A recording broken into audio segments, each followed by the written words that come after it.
Ang paghihiganti ay isa sa pinakamasamang gawain sa mundong ito. Pero ang paghihiganti pala ay meron ding malalalim na kwento. Pinagpalang araw po sa inyong lahat mga kabangers at mga kayanggaw.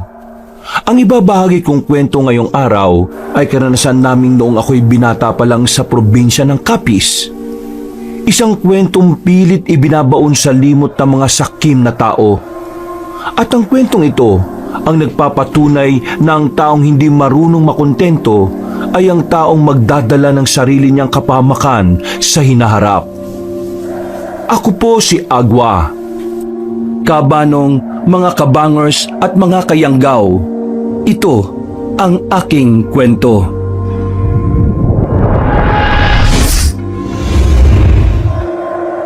Bago nga pala magsimula ang ating kwento, sana'y mapindot nyo muna ang subscribe button at ang notification bell para lagi kayong nanonotify pag may bago tayong mga kwento. At huwag nyo rin kalilimutan mag-like at comment.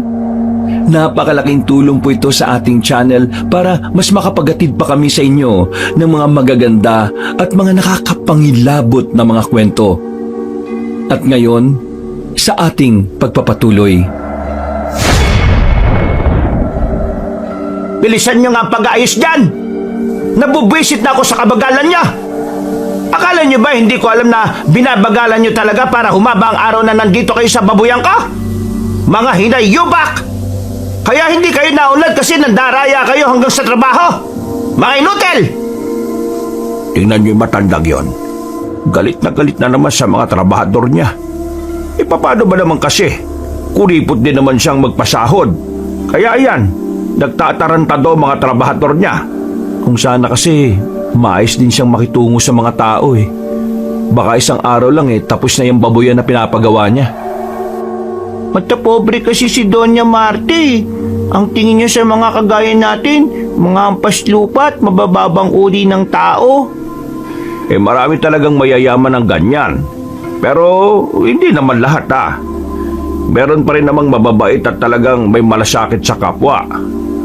Malas nga lang ng lugar na to dahil si Doña Marta ang mayaman na narito.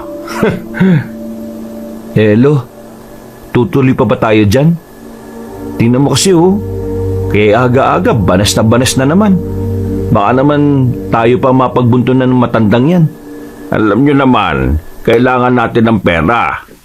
Wala na tayong panggastos para sa susunod na buwan. Lamang bulsa na rin yan si Doña Marta. Di kapag may mga sinabing hindi maganda, pasok sa kabilang tenga, labas sa kabila.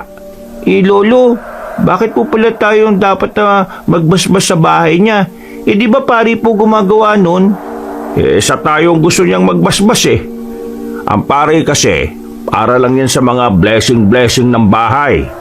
Tayo mga albularyo, pwedeng kada buwan binabasbasan natin ang isang bahay para lumayas yung mga masasamang elemento na naninirahan. Pero nakakapagtaka rin si Doña Marta no? Karamihan kasi sa mayayaman na nakilala ko, hindi naniniwala sa trabaho natin. Pero siya, ramdam kong pinagkakatiwalaan niya tayo Kaya nga yun ang sasamantalahin natin. Habang pinagkakatiwalaan niya pa tayo, gagawin natin ang tamang gusto niya. May malay mo matuwa. Tayo ulit ang kunin sa susunod na buwan o taon. Naglakad na lang kaming tatlo papalapit sa babuyan ni Doña Marta Cabanong. At naroon siya para magmasid sa mga trabahador. Nang makita niya kami, ay padabog niyang binitiwan ang hawak-hawak niyang pamalo. Napatingin agad siya sa kasama naming bata na si Angelito. At bakit nagsama pa kayo ng bata, ha, Apostol? Doña Marta, yan po si Angelito. Kasama ko talaga yan sa mga lakad ko kasi isa rin siyang albularyo. Tumutulong din siya sa akin kapag meron kaming ginagamot. Bata? Albularyo?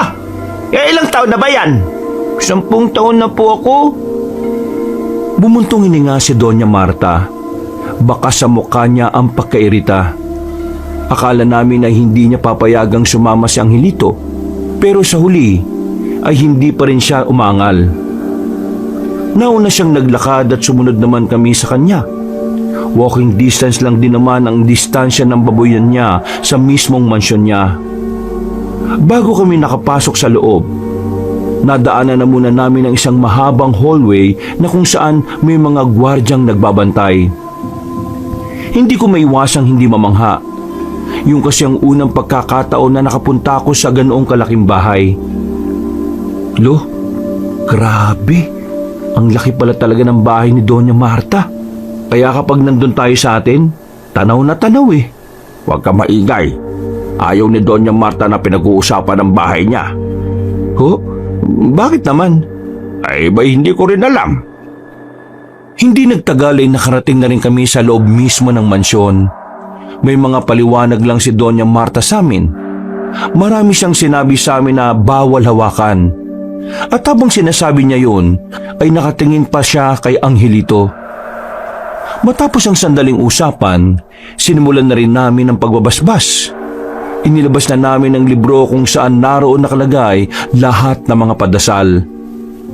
Kasunod naman ay ang libro na kulay pula na kung saan ay nilalaman naman ito ang mga ritual na mas lalong magpapalakas na magandang atmosfera sa loob ng bahay. Bandang tanghali na kami natapos.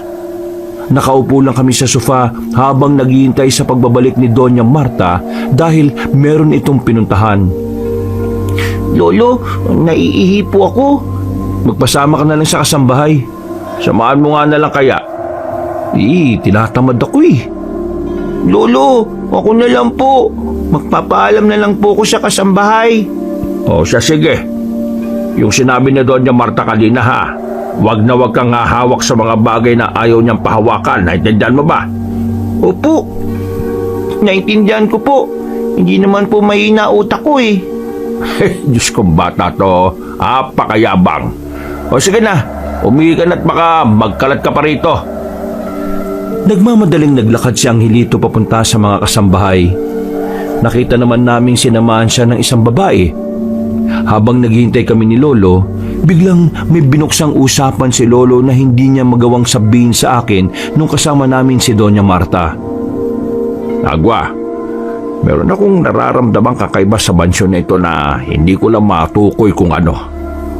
Anong ibig niyo sabihin, Lo? Parang may negatibong enerhiya akong nararamdaman eh. Kaya nga tayo nag-bless dito, di ba? Kasi may negatibong enerhiya. Yun ang tinutukoy ko. Yung negatibong enerhiya na tinaboy natin wala na. Pero yung nararamdaman ko hanggang ngayon, parang nakadikit na talaga siya sa bahay na ito. Para bang kasama siya ng kasaysayan ng tahanan na ito. Yun yung hindi natin kayang alisin. Pero nagtataka lang ako. Hindi ko siya matukoy kung ano Sa tagal ko sa pag-aalbularyo, isang pikit ko lang alam ko na kagad kung anong masamang elemento na namamahay sa isang tahanan. Pero dito, hindi ko alam Isa ba tong nilalang? Nilalang? Parang hindi. Basta, hindi ko maintindihan Kung makakabalik pa tayo rito sa susunod na buwan, baka doon ko malaman. Huwag niyong sabihin na pagtutuunan mo yun ng pansin. Hindi ako mapalagay Wala naman sigurong masama. Kasi malay mo, yung nararamdaman ko pala rito makakasama kay Doña Marta. Bakit hindi na lang natin itanong kay Doña Marta para malaman natin kaagad? Subukan natin kapag nakabalik na siya. Oh, ayan na pala siya. Tumayo kami at tumindig na maayos. Tumingin sa amin ng seryoso matandang babae. Mukhang good mood na siya noong mga oras na yon kaya nabawasan ang kaba ko. Doña Marta, natapos na po namin yung pagbabasbas sa bahay na ito. Ang gawin nyo na lang po ilawan nyo yung mga ibang parte ng bahay na madidilim. Mag-iwan din kayo palagi ng mga kandila sa altar. At yung mga gamit na hindi nagagamitin, kung ayos lang i-dispatcha na. Kasi ang mga masasamang elemento o mga negatibong enerhiya, dumidikit sila sa mga bagay na luma na o yung mga bagay na hindi na masyadong nagagalaw. Sa lahat-lahat, ayos na po ang bahay. Naalis na namin ang mabigat na atmosfera na bumabalot dito. Makakatulog na rin kayo ng mahimbing sa gabi. Ay mabuti naman kung ganon. Ang bayad ay ibibigay ko na rin sa inyo ngayon. Kukunin ko lang sa taas. Ay, Doña Marta, may itatanong lang po ko sa inyo kung ayos lang. Bakit? Ano ba yan? Gusto ko lang naman pong malaman kasi baka makatulong sa inyo ito, ha? Ito bang bahay ninyo, masaya po ba o malungkot ang naging kasaysayan nito? Hindi na muna sumagot si Doña Marta. Pero nakita namin ni Lolo na nagbago ang reaksyon ng mukha niya. Ang kaninang good mood ay parang biglang naging bad mood. Kaya bago pa makapagsalita ang Donya ay agad na binawi ni Lolo ang tanong niya. Ay, nako, hindi naman ninyo po kailangang sagutin ng... Wala kang karapatan na magtanong tungkol sa mga bagay na masyado ng pribado. Itoon nyo na lang ang atensyon nyo sa kung ano lang ang pwede nyong pakialaman. Ay, sige po, pasensya na po, Doña Marta. Hindi na nagsalita ang matandang yon. Naglakad na rin ito paakyat sa hagdanan. Napakamot na lang sa ulo si Lolo at nakatinginan na lang kaming dalawa.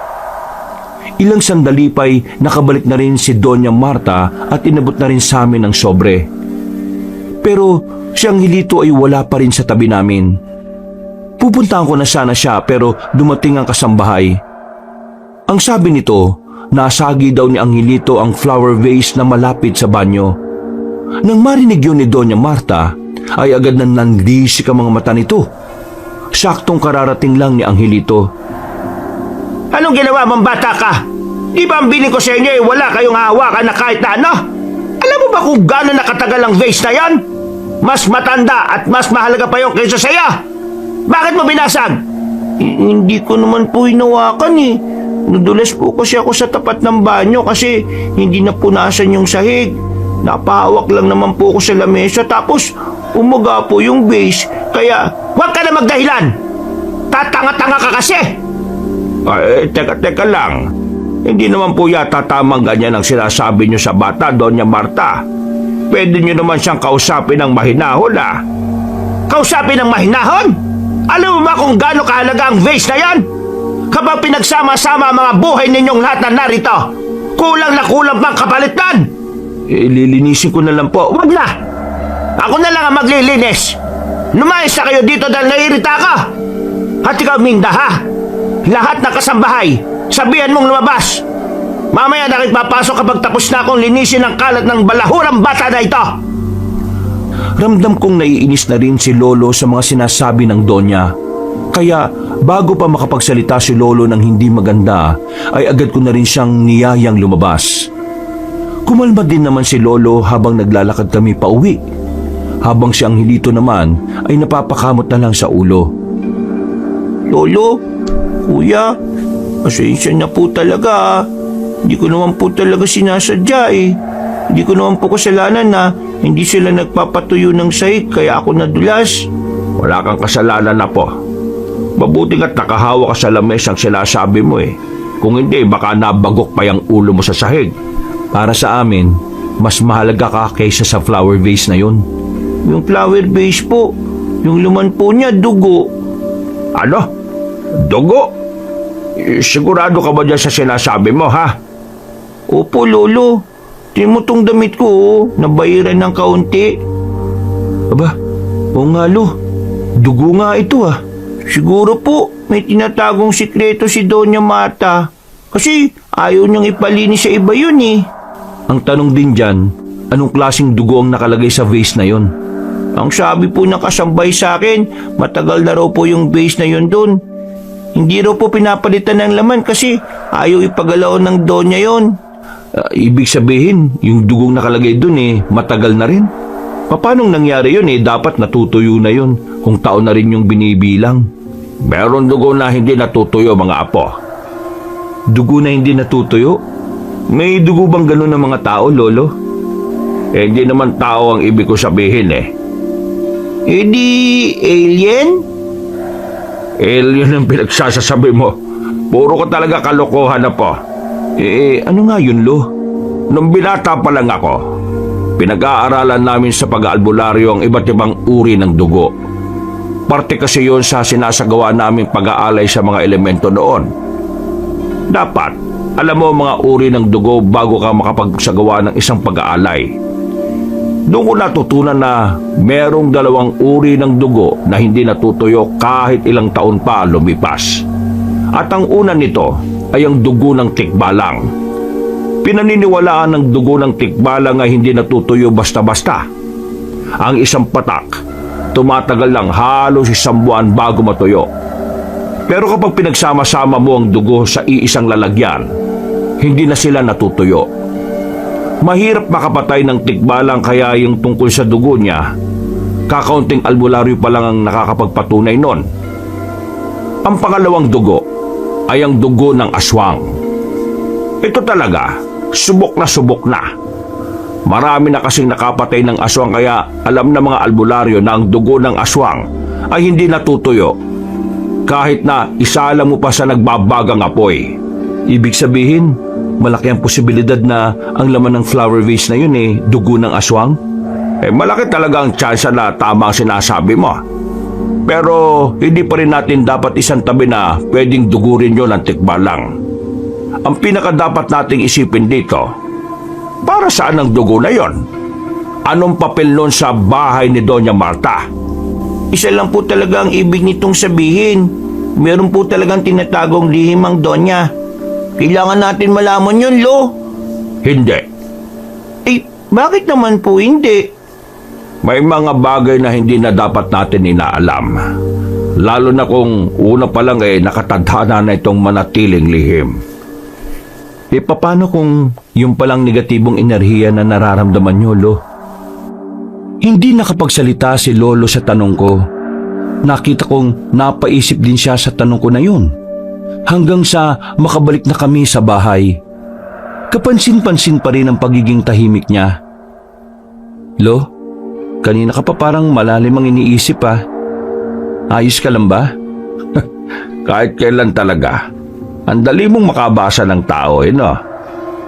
Lo naman, halatang halata kasing hindi ka okay eh. Iniisip mo pa rin ba yung nangyari kanina? Iniisip ko lang yung tungkol sa dugo. Pakiramdam mo ba dugo ng aswang yon?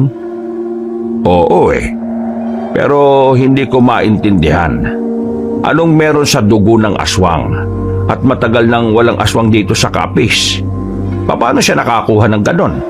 Paano kung yung dugo na yun galing pa sa panahon kung saan may mga aswang na nandito sa atin? Hindi ba nga, hindi naman natutuyo yun? Pwede rin. Tingin ko, para matahimik yung kalooban mo, kailangan nating malaman kung para saan yung dugo. Tama si Angelito may tinatago ang Donya. Sa totoo lang, gusto ko rin namang tuklasin ang tungkol doon. Pero ang dami pa nating lalakarin. Marami tayong kliyente ngayong buwan Masasayang ang oras natin doon wala naman tayong kikitain sa kung ano man ang lihim niya. Basta kapag nagbago ang isip nyo, magsabi lang kayo sa amin ni Angelito Teka nga. Nasaan nga ba yung batang yun at bakit wala na naman dito? Nagpunta sa mga kaibigan niya. Niya ako na muna maglaro para naman maranasan niya yung pagiging bata. Ay nako, yung pinsang mong yan, masyadong advance ang utak niyan. Hindi naman natin siya pinilit na maging kagaya natin, hindi ba? Pero tadhana na siguro talaga ang nagtulak sa kanya para maging albularyo din. Ano ba yung balita sa mga magulang ni Angelito? Si Raulo tsuhin mo Naalaman kasi niya na tayo nang nag-aalaga kay Angelito. Kaya yun, wala lang balak umuwi ng Pilipinas. Ang mama naman niya, dadalawin si Angelito sa susunod na taon. Pero wala namang paramdam ngayon. Ay nako, ewan ko ba. Naawa nga ako sa batang yun Dapat kasi iba na lang ang naging magulang niya. Ang mahalaga nandito naman tayo para sa kanya. Hindi niya nararamdaman na nag-iisa siya. Ay tama ka naman dyan.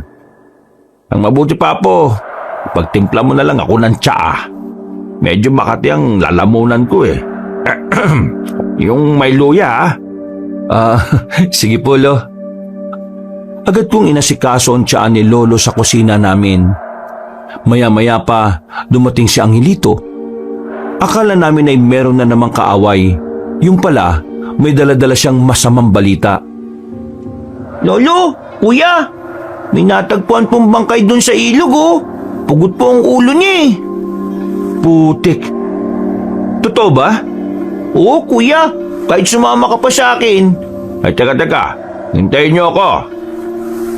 Tatlo kaming nagtungo sa ilog na malapit lang din naman sa amin. Pagdating namin, marami ng tao sa tulay. Nakatingin ang lahat sa tubig kung saan naroon ang bangkay. Dahil sa lakas ng ilaw ng mga barangay tanod, nakita namin ang bangkay ng isang lalaki na nakabara sa mga batuhan. Wala ng ulo. Lo, parang ngayon lang nangyari tong ganito sa atin ha. Hindi kaya kagagawa na naman yan ng mga rebelde? Rebelde? Bakit? Paano mong nasabing sila ang may gawa niyan? Eh sila lang naman ang namumugot ng ulo kapag meron silang gustong parusahan eh. Narinig ko po kanina, tindero lang po ng kakanin yung biktima. Naging palaispan pa rin para sa amin ang nangyari.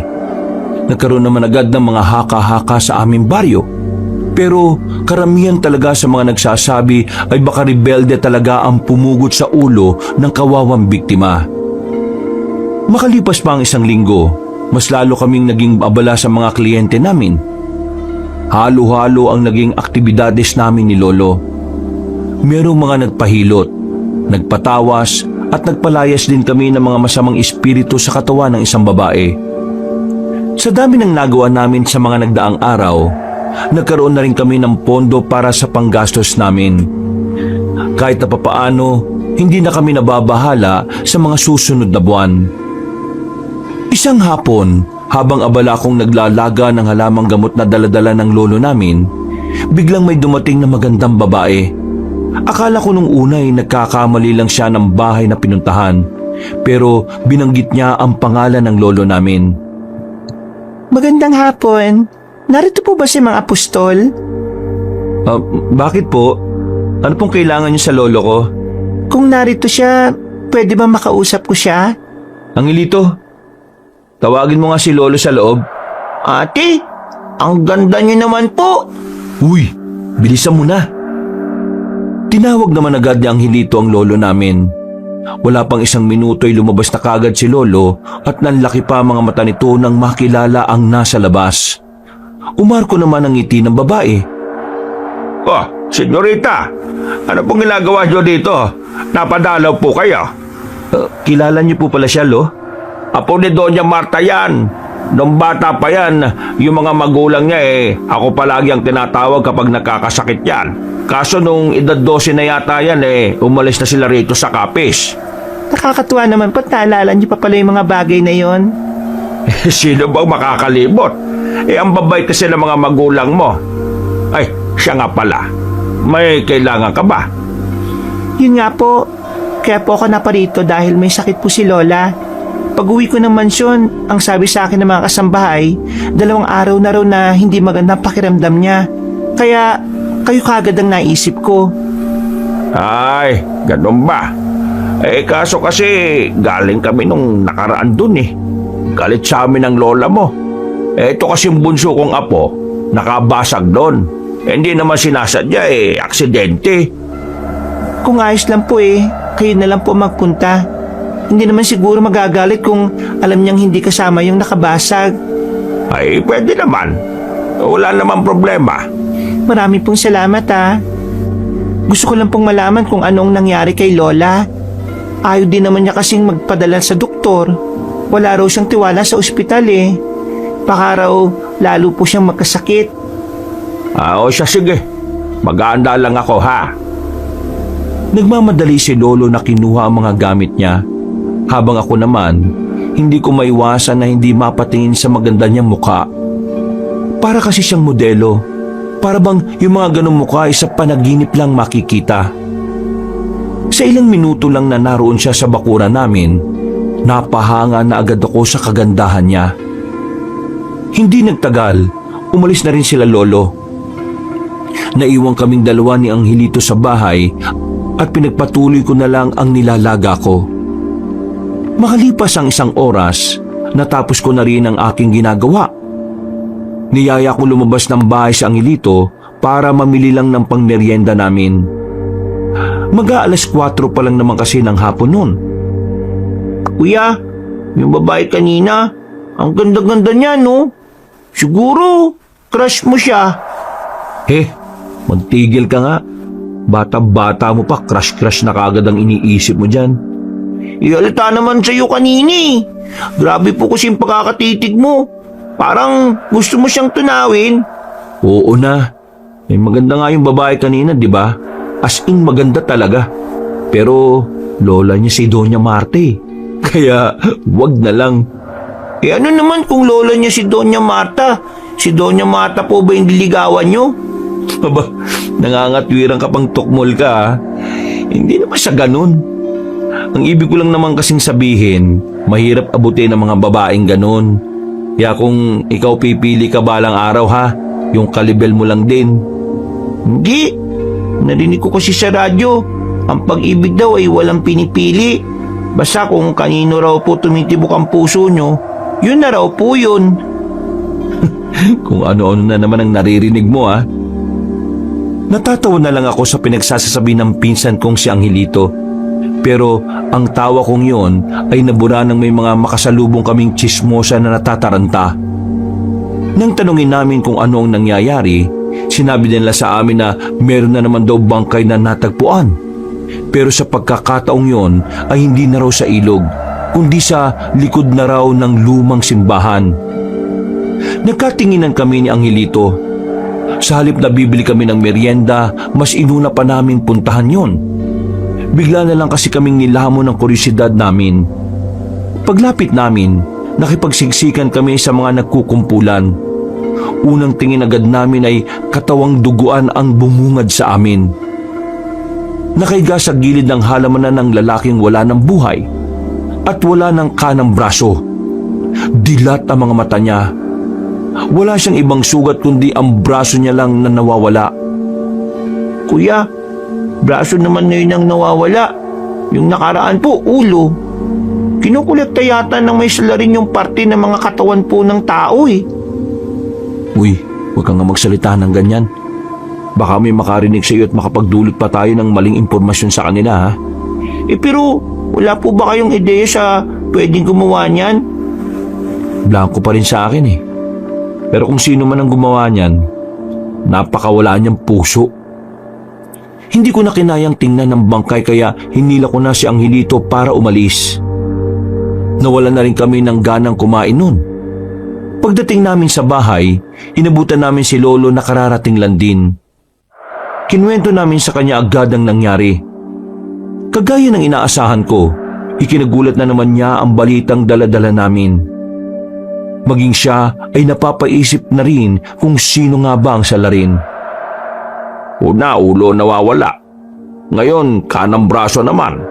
Ano kayang naisip ng gumawa nun at bakit gano'n niya pinapatay ang mga biktima? Wala namang makapagsabi lo eh.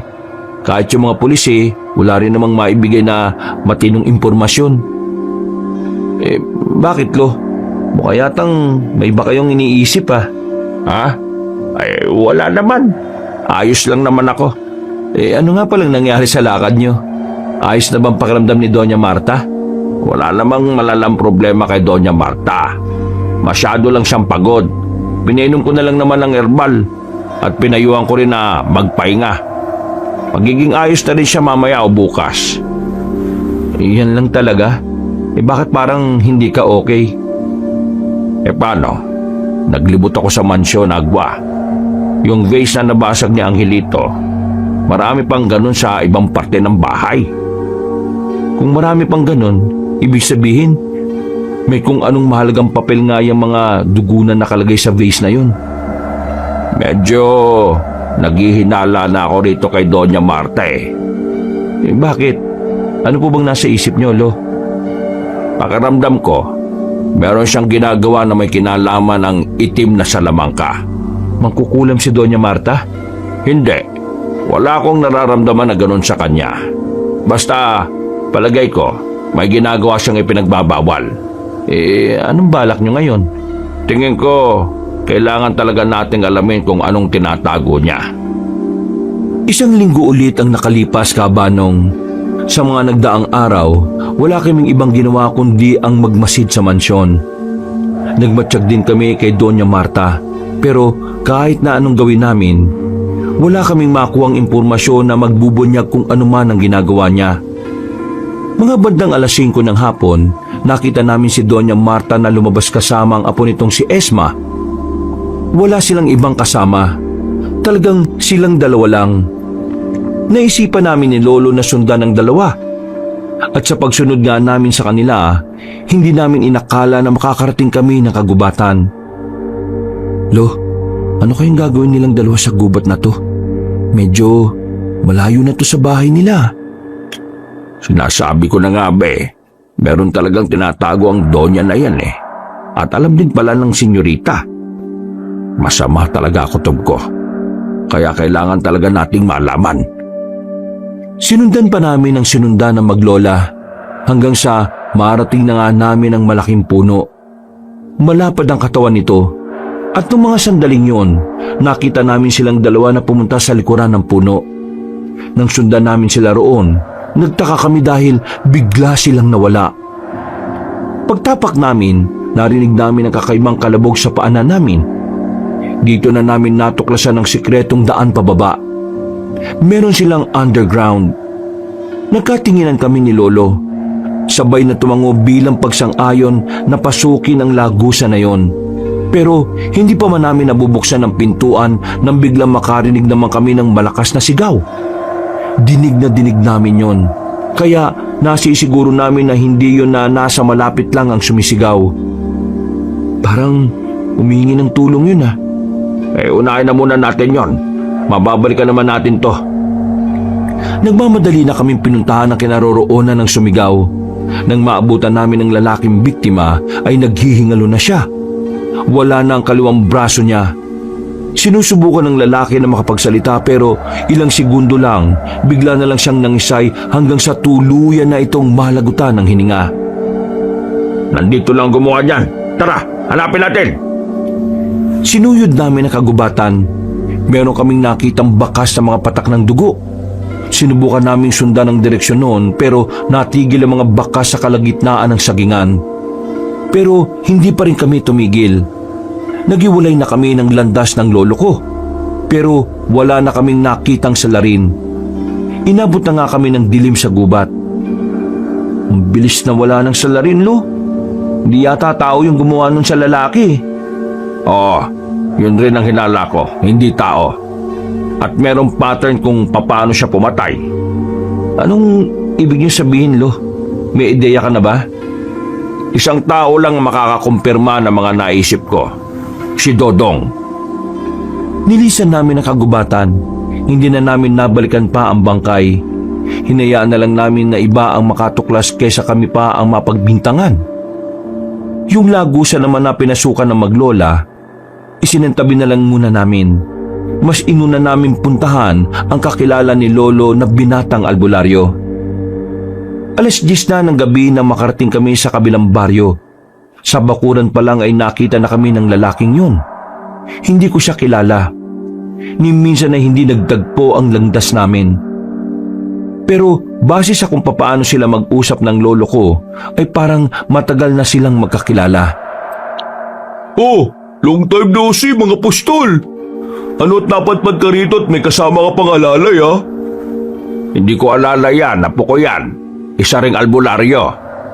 Oh, kinagagala ko makilala ka pre.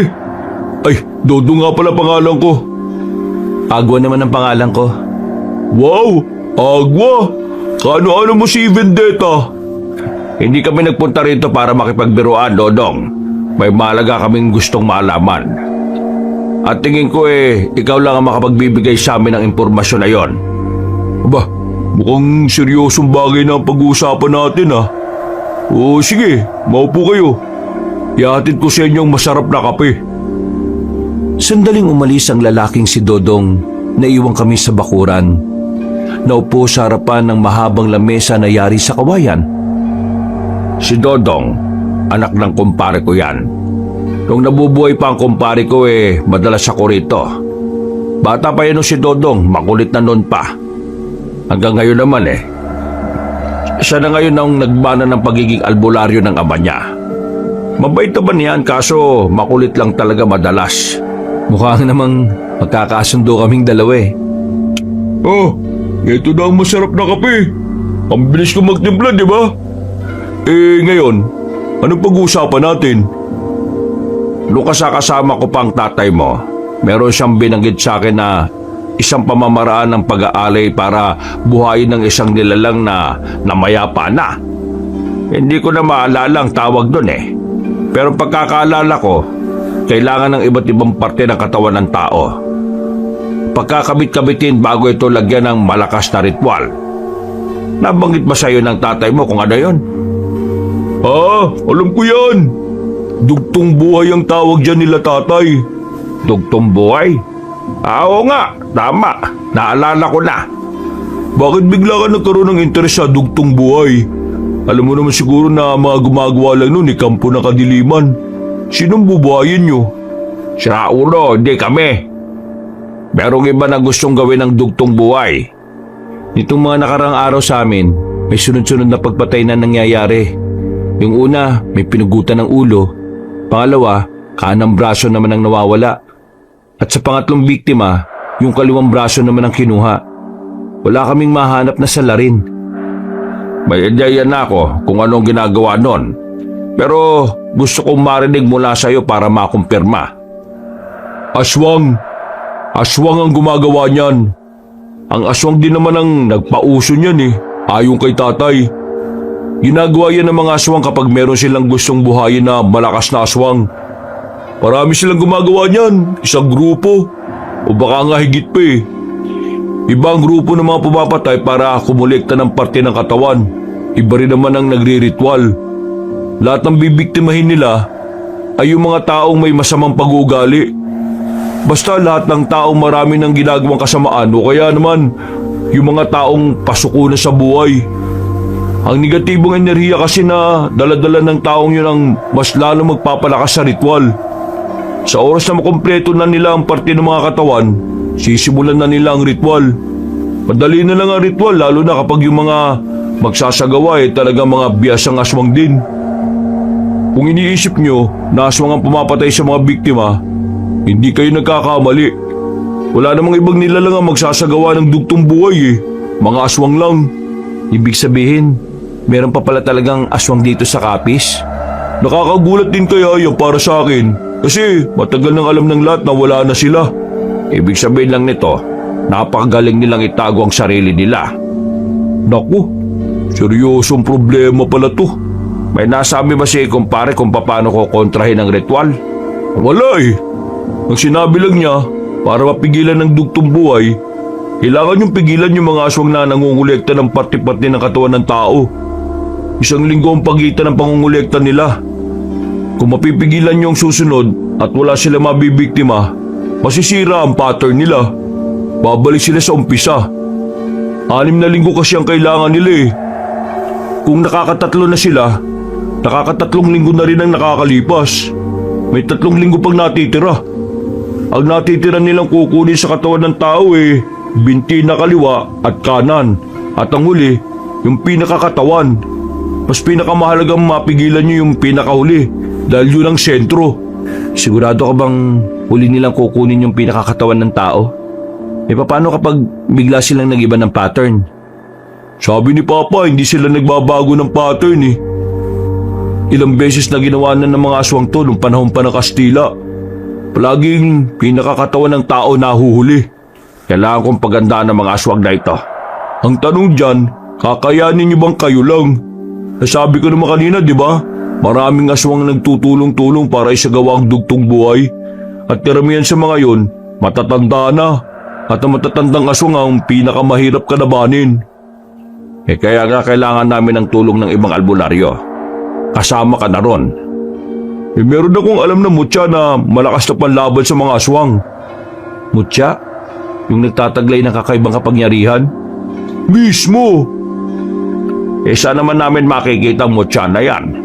Hawak ko yung isa kong kakilala na albularyo din. Pero sa hindi maipaliwanag na dahilan, hindi niya yun magamit eh. Susubukan natin na baka kayo ang pwede makagamit nun. Kaya bukas ng umaga, puntahan ka agad natin. Sigurado ka bang matutulungan tayo ng mutya na sinasabi mo? Alam mo naman siguro nung nakaraang taon, maraming mutya ang naglabasan na hindi naman pala gumagana. Gumagana ang mutya na sinasabi ko. Kaso, minsan na rin nabanggit sa akin ng tatay ko yun. Ang mutya na galing mismo sa katawan ng sinaunang albularyo. Kahit matagal na si Lolo sa pagiging albularyo, hindi niya alam ang tungkol sa mutya na sinasabi ni Dodong. Ganun pa man, pinagkatiwalaan namin siya sa sinabi niya.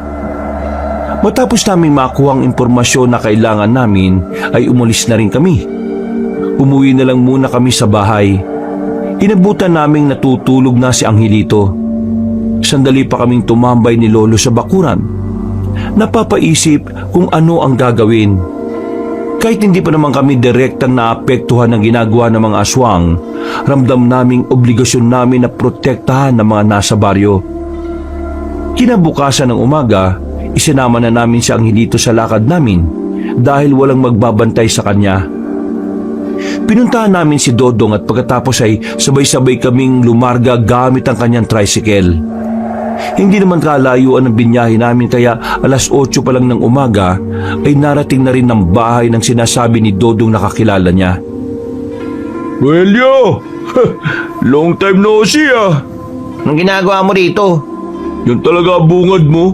Wala bang good morning man lang? Anong good morning eh? Alam ko naman na papasyal ka lang dito kapag may kailangan ka. Teka, sino pala yung mga kasama mo? Pamilyang albularyo. Ito si Mang Apostol, kumpare ni Erpat. Matagal ng albularyo yan. Veterano na rin na may tuturing. Ito naman si Agua, apo niya. At itong batang ito, si Angelito. Pati itong batang to, albularyo? Opo, albularyo po ko. Marami na po kong napagaling. Ano bang kailangan nyo? Nabanggit ko sa kanilang tungkol sa mutya. Naisip ko lang na baka isa sa kanilang 3 ang makagamit nun. Baka pwedeng ipahiram natin sa kanila. Ipahiram? Seryoso ka ba? Ano yun, laruan? Kailangan namin ng panlaban sa mga aswang. Teka. Aswang? Wala nang aswang ah. Matagal na. Hindi totoong wala sila. Ang totoo, nagtatago lang sila sa loob ng mahabang panahon. Ngayon, may sinusubukan silang buhayin. Agad na namin pinaliwanag kay Rogelio ang mga bagay-bagay. Matapos mailatag sa kanya ang mga nangyayari, kalaunan ay naniwala na rin naman siya na totoong buhay pa ang mga aswang. Sa katunayan, nasabik din siyang makaharap ang mga aswang kaya nagkusa na siyang sabihin sa amin na gusto niyang sumama na mapuksa ang mga aswang. Ngayon pwede na ba namin makita kung ano yung mutya? Ano mutya ba yung sinasabi niyo? Mutya ng libag. Mutya ng libag? Meron po ba nun? Nagsalubong ang kilay ni Rogelio dahil sa tawa ni Angelito. Kitang-kita ang inis sa mukha nito. Kaya kinalibit ko kagad ang pinsan ko para patahimikin. Ano nakakatawa bata, ha? Sandali. Seryoso ka ba? Hindi kami nakikipagbiruan dito, iho, ha? Bakit mukha ho ba ako nakikipaglokohan? Pre, anong mutya ng libag? Akala ko ba mutya ng kuko? At saan mo naman nadampot yung mutya ng kuko? Wala akong sinabing ganun ha. O sige, ganito. Ipaliwanag mo na lang sa amin kung para saan yung mutya ng libag? Nagpipigil kayong tumawa. Pinagtatawanan nyo lang ako eh. Hindi. Hindi naman sa ganon. Ngayon lang kasi kami nakarinig ng ganon. Ang mabuti pa, sabihin mo na lang sa amin ang bagay tungkol sa mutya na yon. Sandaling namayaning katahimikan. Pero ang totoo, gusto ko na rin tumawa ng mga sandaling yon, kabanong. Humugot ng malalim na paghinga si Rogelio. Nang makita niyang handa kaming makinig, ay sinimulan na rin niya ang pagsasalita. Nakakatawa mang isipin pero ang mutya na tinutukoy ko ay totoong nanggaling sa libag. Mula ito sa katawan ng sinaunang albularyo na si Ramses. Pinagpasapasahan na ito ng angka namin hanggang sa makabagong henerasyon. Pero ni isa sa amin walang makagamit. Ang sabi ng mga kamag-anak ko, ang tanging makakagamit lang daw nun ay ang taong may pinakamalinis na puso. Ang sino mang makakahawak sa mutya ay siyang itinakdaan na gumamit nito. At para mapalabas ang totoo nitong kapangyarihan, kailangang hindi maligo ang gagamit sa loob ng 1 buwan. Teka, hindi maliligo? Para ano? Lakas amot sa. Seryoso nga ako sa sinasabi ko. Kahit ipabasa ko pa sa inyo yung libro. Sige, tuloy mo. Ang nagmamayari kasi ng mutya nito ay si Ramses. Hindi niya hilig maligo. Sa kakaiwas niya sa kalinisan, doon lumabas yung mutya sa mismong katawan niya. Kailangan maramdaman ng mutya na ang nagmamayari sa kanya kagaya rin ng una niyang amo. Hindi rin ba kayo naligo ng 1 buwan nung sinubukan yung gamitin yon? Oo, kaso hindi namin mapagana sa hindi maalamang dahilan eh. Busilak din naman ang puso namin, pero hindi ko alam kung bakit ayaw gumana. Sige, ipakita mo sa amin yung mutya ng libag. Sandaling umalis si Rogelio at sa kanyang pagbabalik, daladala na niya ang isang garapon. Nasa loob ng garapon na yun ay ang binilog na libag na halos kasing laki ng holen. Niligay ni Rogelio ang mutya sa palad niya, pero nakita na lang namin na biglang dumudugo na ang dalawa niyang ilong. Nakaramdam din siya ng pagkahilo kaya nag-alala na kami sa kanya.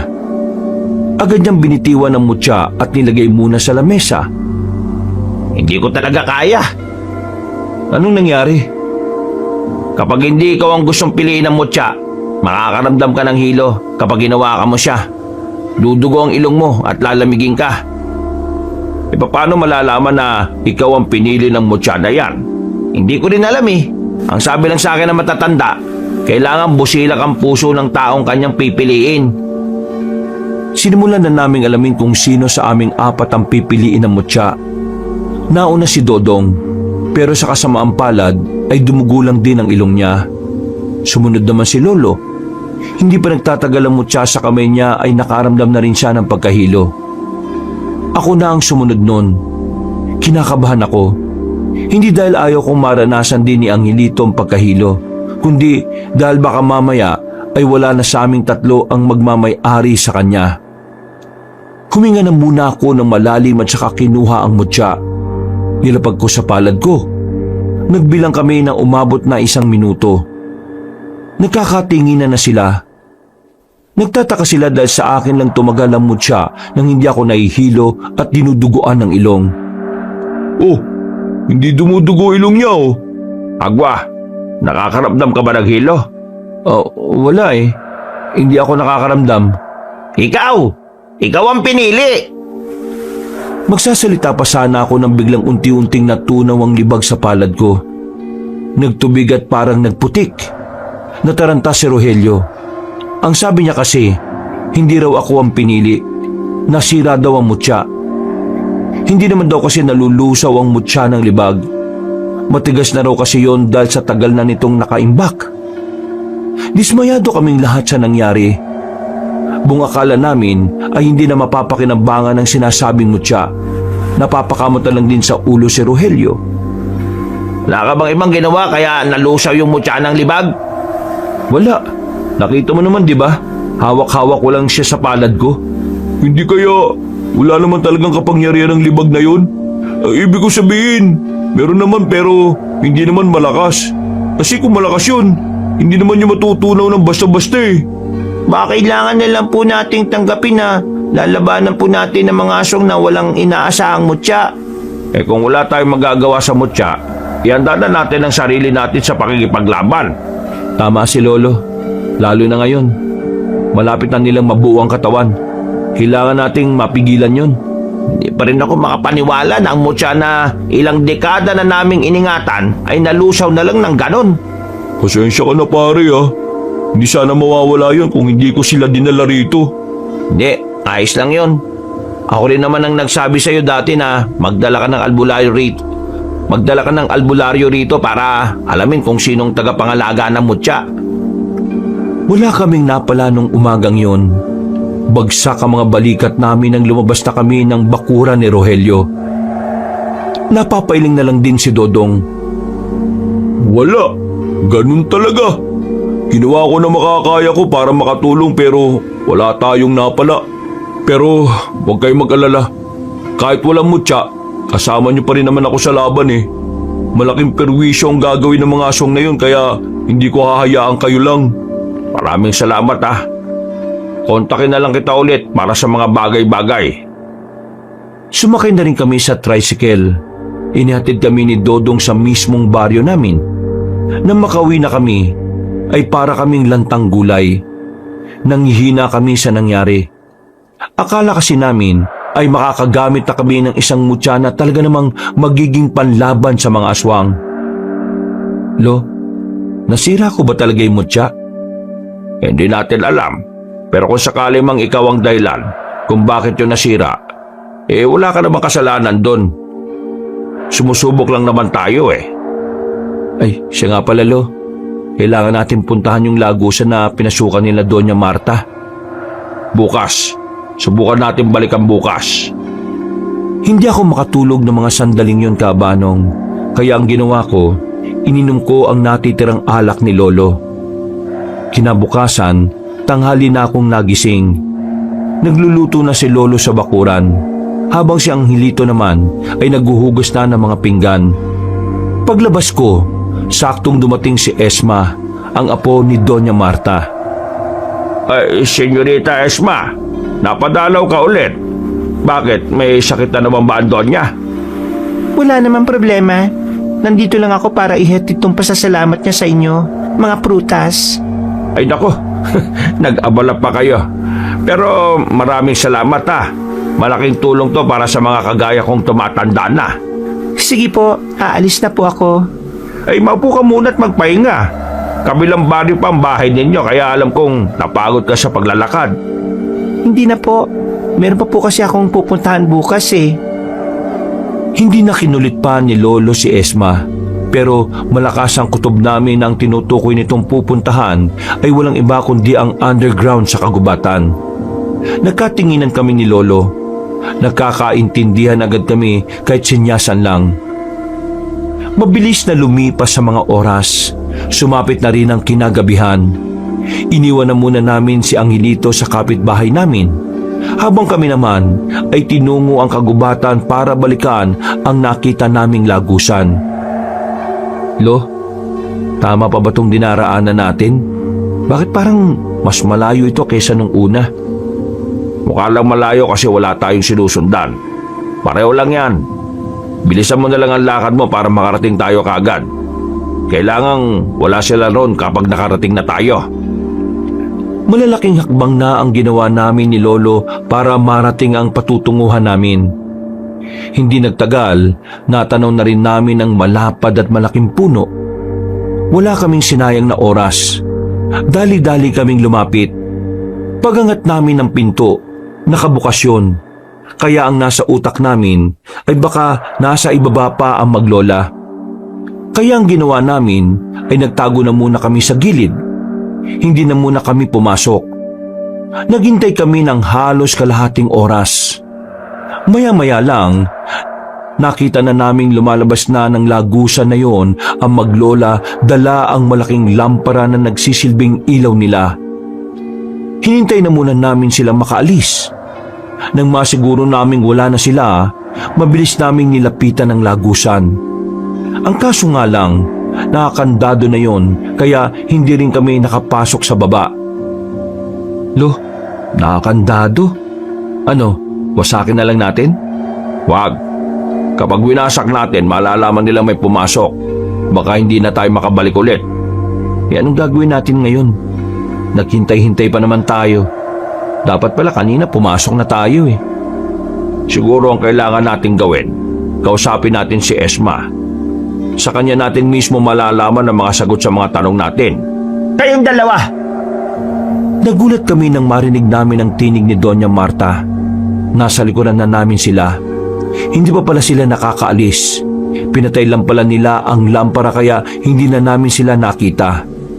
Nang buksan ulit ni Esma ang lampara, nakita naming masama ng tingin sa amin ng Donya.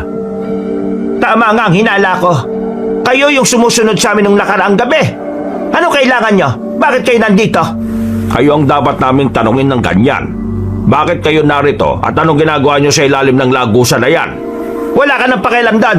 Sagutin mo ang tanong ko. May kinalaman ba ito sa mga aswang? Nanlaki ang mga mata ni Doña Marta nang marinig ang sinabi ni Lolo. Hindi yata nito inaasahan na may ideya na rin kami sa tinatago nila. Biglang hindi na makatingin si Doña Marta. Balak pa nilang ibahin ang usapan pero hindi to tinantanan ng lolo ko. Yung mga dugo sa mga flower base sa bahay ninyo, alam kong dugo yun ng mga aswang. Dalang dugo ng mga aswang ay hindi natutuyo. Ngayon, paano nyo itatanggi na wala itong kinalaman sa mga aswang? Hindi ko alam ang mga pinagsasasabi mo. Kung ayaw mong ipakulong ko kayo, ay lubayan nyo na kami. Kung ano man ang ginagawa namin, wala na kayong pakialam. Nandito pa ang mga aswang, Doña Marta. Hindi sila namatay kahit kailanman. Sa katunayan, nagsasagawa na sila ng hakbang para buhayin ng isang malakas na aswang. Imposible ang sinasabi ninyo. Hindi sila makakagawa ng kahit na anong hakbang. E di namin mo na rin ng totoong may kinalaman itong ginagawa nyo sa mga aswang. Natamimi si Doña Marta. Wala na siyang lusot ng mga sandaling yon. Napabuntong hininga na lang siya. Sinimantala na namin ang pagkakataon para makakuha ng impormasyon sa kanila. Kutob kasi namin na ang malalaman namin mula sa kanila ay makakatulong sa mga ginagawa namin. Mukhang kailangan na rin nilang malaman. Hindi na tayo makakalusot. Pinubukas ulit ni Doña Marta ang lagusan. Isinama niya kaming bumaba roon para pag-usapan kung ano man ang nalalaman nila. Nang nasa loob na kami, isa-isa nilang sinindihan ng mga malalaking sulok. Nakakamangha dahil yun ang unang beses na nakapasok ako sa isang underground. Para siyang kuweba sa ilalim na may malawak din na espasyo. Para saan ka namin ay sagradong lugar na ito? Kung ano man ang malalaman nyo ngayon, makakaasa ba kung hindi ito makakarating sa iba? Iingatan namin ang sikreto nyo kung yun ang gusto mo, Doña Marta. Mabuti nang nakakaintindihan tayo. Ano bang eksaktong ginagawa ng mga nagpupunta rito?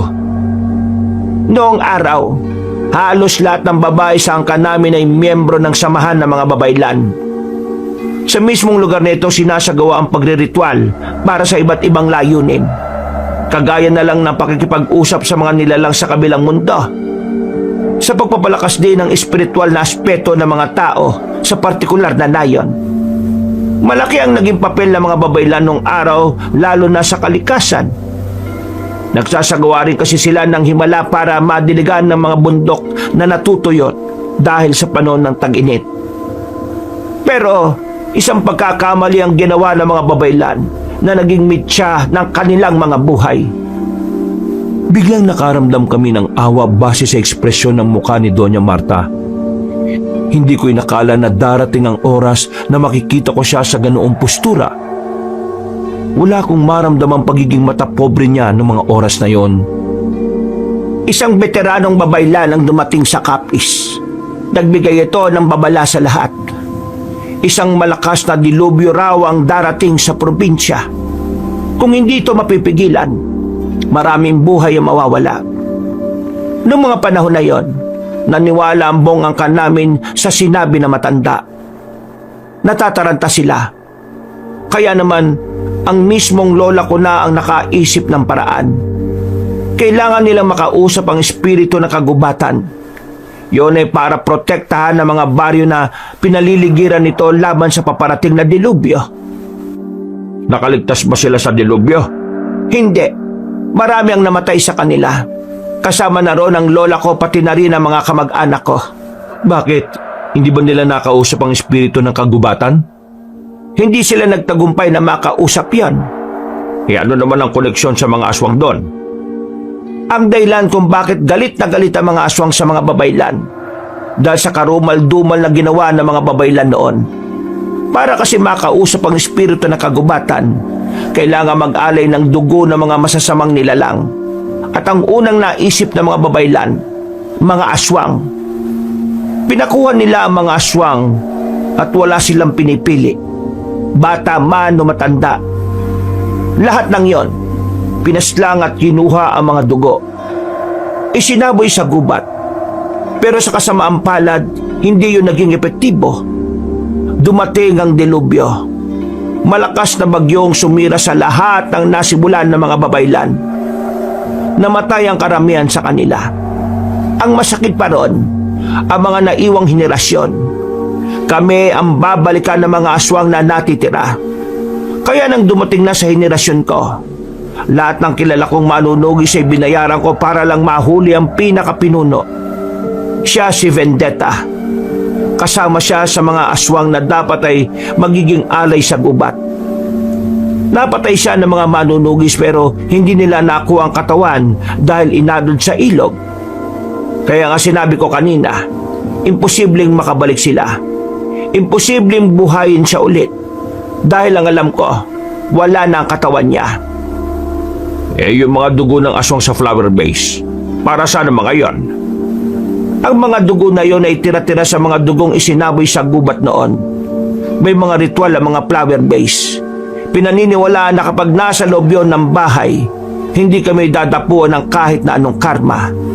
Pero nang mabasag ang isa, dito ko naramdaman na parang magsisimula na ang masamang balik sa amin. Pwede ba namin malaman kung ano ang binabalikan nyo rito? Pinasunod kami ni Doña Marta. Naglakad kami ng kaunti. Dinala niya kami sa isang malaking ribulto ng itim na anghel. Nakita pa namin doon ng mga alay na prutas na ang ilan ay nabubulok na. Kailangan namin magpunta rito kapag nakakaramdam kami ng hindi maganda. Sa itim na anghel na yan namin dinarasal ang lahat. Nawindang ako noon sa lahat ng nalaman namin sa maglola. Hindi ko inakala na ganun pala kalalim ang pinagbulan ng kanilang angkan. Namamangha at napapanganga na lang ako. Sobrang komplikado ang nakaraan nila, Kabanong. Totoo pala talaga na may madilim na kasaysayan na bumabalot sa bahay nila Doña Marta. Dahil ang bahay daw na yon ay siya rin mismong bahay ng mga kamag-anak nila noon. Doña Marta, mukhang nahanap na ng mga aswang ang katawan ng sinasabi mong pinuno ng mga aswang. Isasagawa na nila ang tinatawag na dugtong buhay, na kung saan gamit ang iba't ibang parte ng katawan ng tao pagkakabit-kabitin nila bilang alay para buhayin ng isang malakas na aswang. Nakakatatlo na sila, Doña Marta. Kapag nagtagumpay sila, alam mo naman na siguro kung sino ang una nilang babalikan. Bumaka sa matinding takot sa mukha ng matandang babae, Kabanong. Ang dating maangas at masungit na Donya ay naging maamo na sa paningin namin. Punong-puno ng takot ang mukha niya. Hindi rin mapakali ang kamay niya dahil sa kaba. Hindi siya maaaring makabalik. Hindi niya pwedeng malapitan ng pamilya ko. Ibang henerasyon na ito. Wala na sila kinalaman kung ano man ang ginawa ng kamag-anak ko at kung ano man ang ginawa ko kay Vendetta. Kaya gusto kong hingi ng tulong ninyo. Kung totoong gumagawa na sila ng hakbang para maibalik siya, tulungan niyo akong protektahan ng pamilya ko. Kayong tatlong albularyo, kailangan ko kayo. Handa kaming tumulong sa lahat ng kailangan niyo. Huwag lang sila makalapit sa amin. Ang mabuti pa, habang hindi pa nabubuhay ang pinuno ng mga aswang, umalis na kayo ng bansa. Hindi nila kayo masusundan kapag wala na kayo dito. Yun ang pinakamagandang magagawa nyo para hindi kayo mapahamak. Magsasabi na lang kami sa inyo kung ano ang mga kailangan namin. Napapatango na lang si Doña Marta. Pumayag naman siya sa mga sinabi namin sa kanya. Maya-maya pa, sabay-sabay na rin kaming lumabas sa underground. Magkakasama naming tinahak ang kagubatan pabalik. Agwa, alam kong nagulat ka sa mga revelasyon ng pamilya namin. Pero sana, huwag sumama ang tingin mo sa amin. Hindi ko alam kung masama ba yung ginawa ng mga babaylan noon para protektahan ng mga tao. Kasi aswang naman kasi yung mga yun eh. Kaya parang okay lang na paslangin sila at ialay. Pero sa kabilang banda, yung mga aswang na pinaslang nila may mga pamilya rin.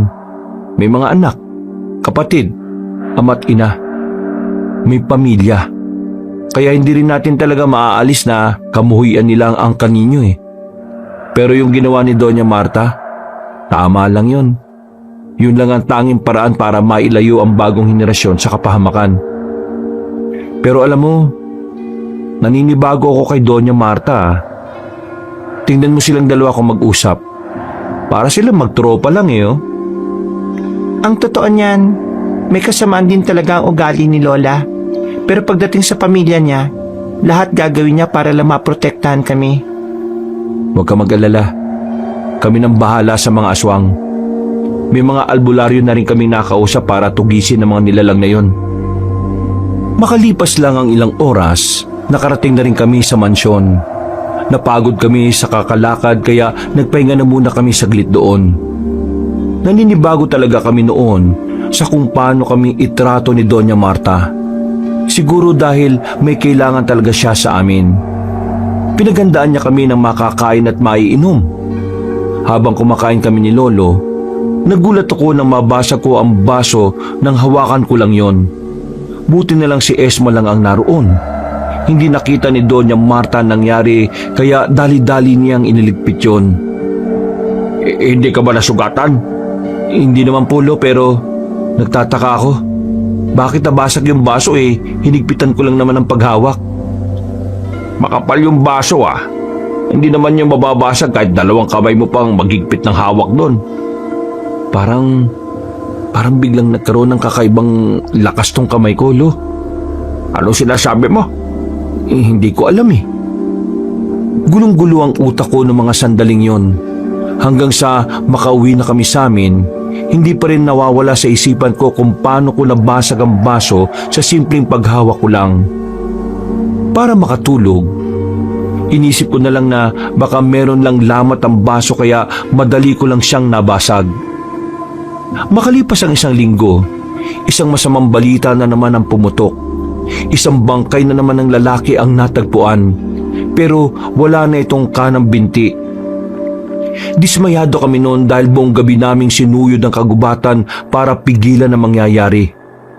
Ang problema nga lang, hindi namin nakita ang mga aswang noon. Lintik na yan. Nagpuyat-puyat pa tayo. Buong gabi tapos wala rin palang mangyayari. Nakalusot pa yung mga hinayupak na aswang na yan. May nabiktima pa. Ang bira oh. 2 biktima na lang ang kailangan nila tapos pagkatapos nun happy-happy na sila. Kalma, walang magagawa yung inis mo. Ang mabuti pa, aralin natin ng maigi kung paano natin sila mahanap. Paano naman kasi natin matitsyempoan ng mga aswang? Hindi lang naman sila rito kukuha ng tao para biktimahin. Malaki ang kapis. Naglilibot tayo pero dito-dito lang sa atin. Bakit sila lalayo kung pwede naman sa malapit? Malapit? Nasa malapit lang ang mga aswang. Kung nasa malayo sila, bakit dito nila pinipiling kumuha ng mga pang-alay? Mismo! Galing mo mga apostol! Kailangan natin ng tulong na ibang manunugis. Kailangan nating magparonda ng maraming tao. Paghandaan natin ang susunod nilang biktima. Meron pa tayong 1 linggo. Dahil sa paggabigo naming mahuli ang mga aswang, naging mas sistematiko na ang mga galaw namin. Kinausap na namin ang lahat ng mga albularyo sa kapis. Nagsagawa kami ng malawakang pagpupulong. Inaprubahan din naman ng mga yon ang mga planong naisip namin kontra aswang. At 1 linggo na naman nga ang nakalipas, nakahanda na ang lahat. Bawat sulok ng kapis ay meron ng mga nagbabantay. Ito'y para masiguro na hindi na maitutuloy ng mga aswang ang pambibiktima nila. 1 buong gabi na naman kaming naghintay. Pero sa baryo namin at sa kabila, walang nagpakitang aswang. Sumapit ang kinaumagahan. Walang pumutok na balita. Ang mga kontak naman namin sa ibang parte ng kapis ay hindi rin nakaharap ng mga aswang. Isa lang ang ibig sabihin nito. Nasira na natin yung pattern nila. Hindi sila nakahanap ng bagong alay para maituloy ang binabalak nila. Ibig ba nitong sabihin, nagtagumpay tayong pigilan sila? Hindi pwede matigil ang pangunguha nila ng isang parte ng katawan ng tao Kapag natigil yon, babalik sila sa umpisa. Kung wala silang nakuha kagabi, ibig sabihin, sila ang hindi nagtagumpay. Naging epektibo yung mga plano natin. Natuwag silang lumabas. Nagdiriwang na ang ibang albularyo ng mga oras na yon, Kabanong. Pero si Lolo, nananahimik lang sa gilid. Malalim na naman ang iniisip niya. Hindi man lang humingiti. Parang ang laki-laki ng problema.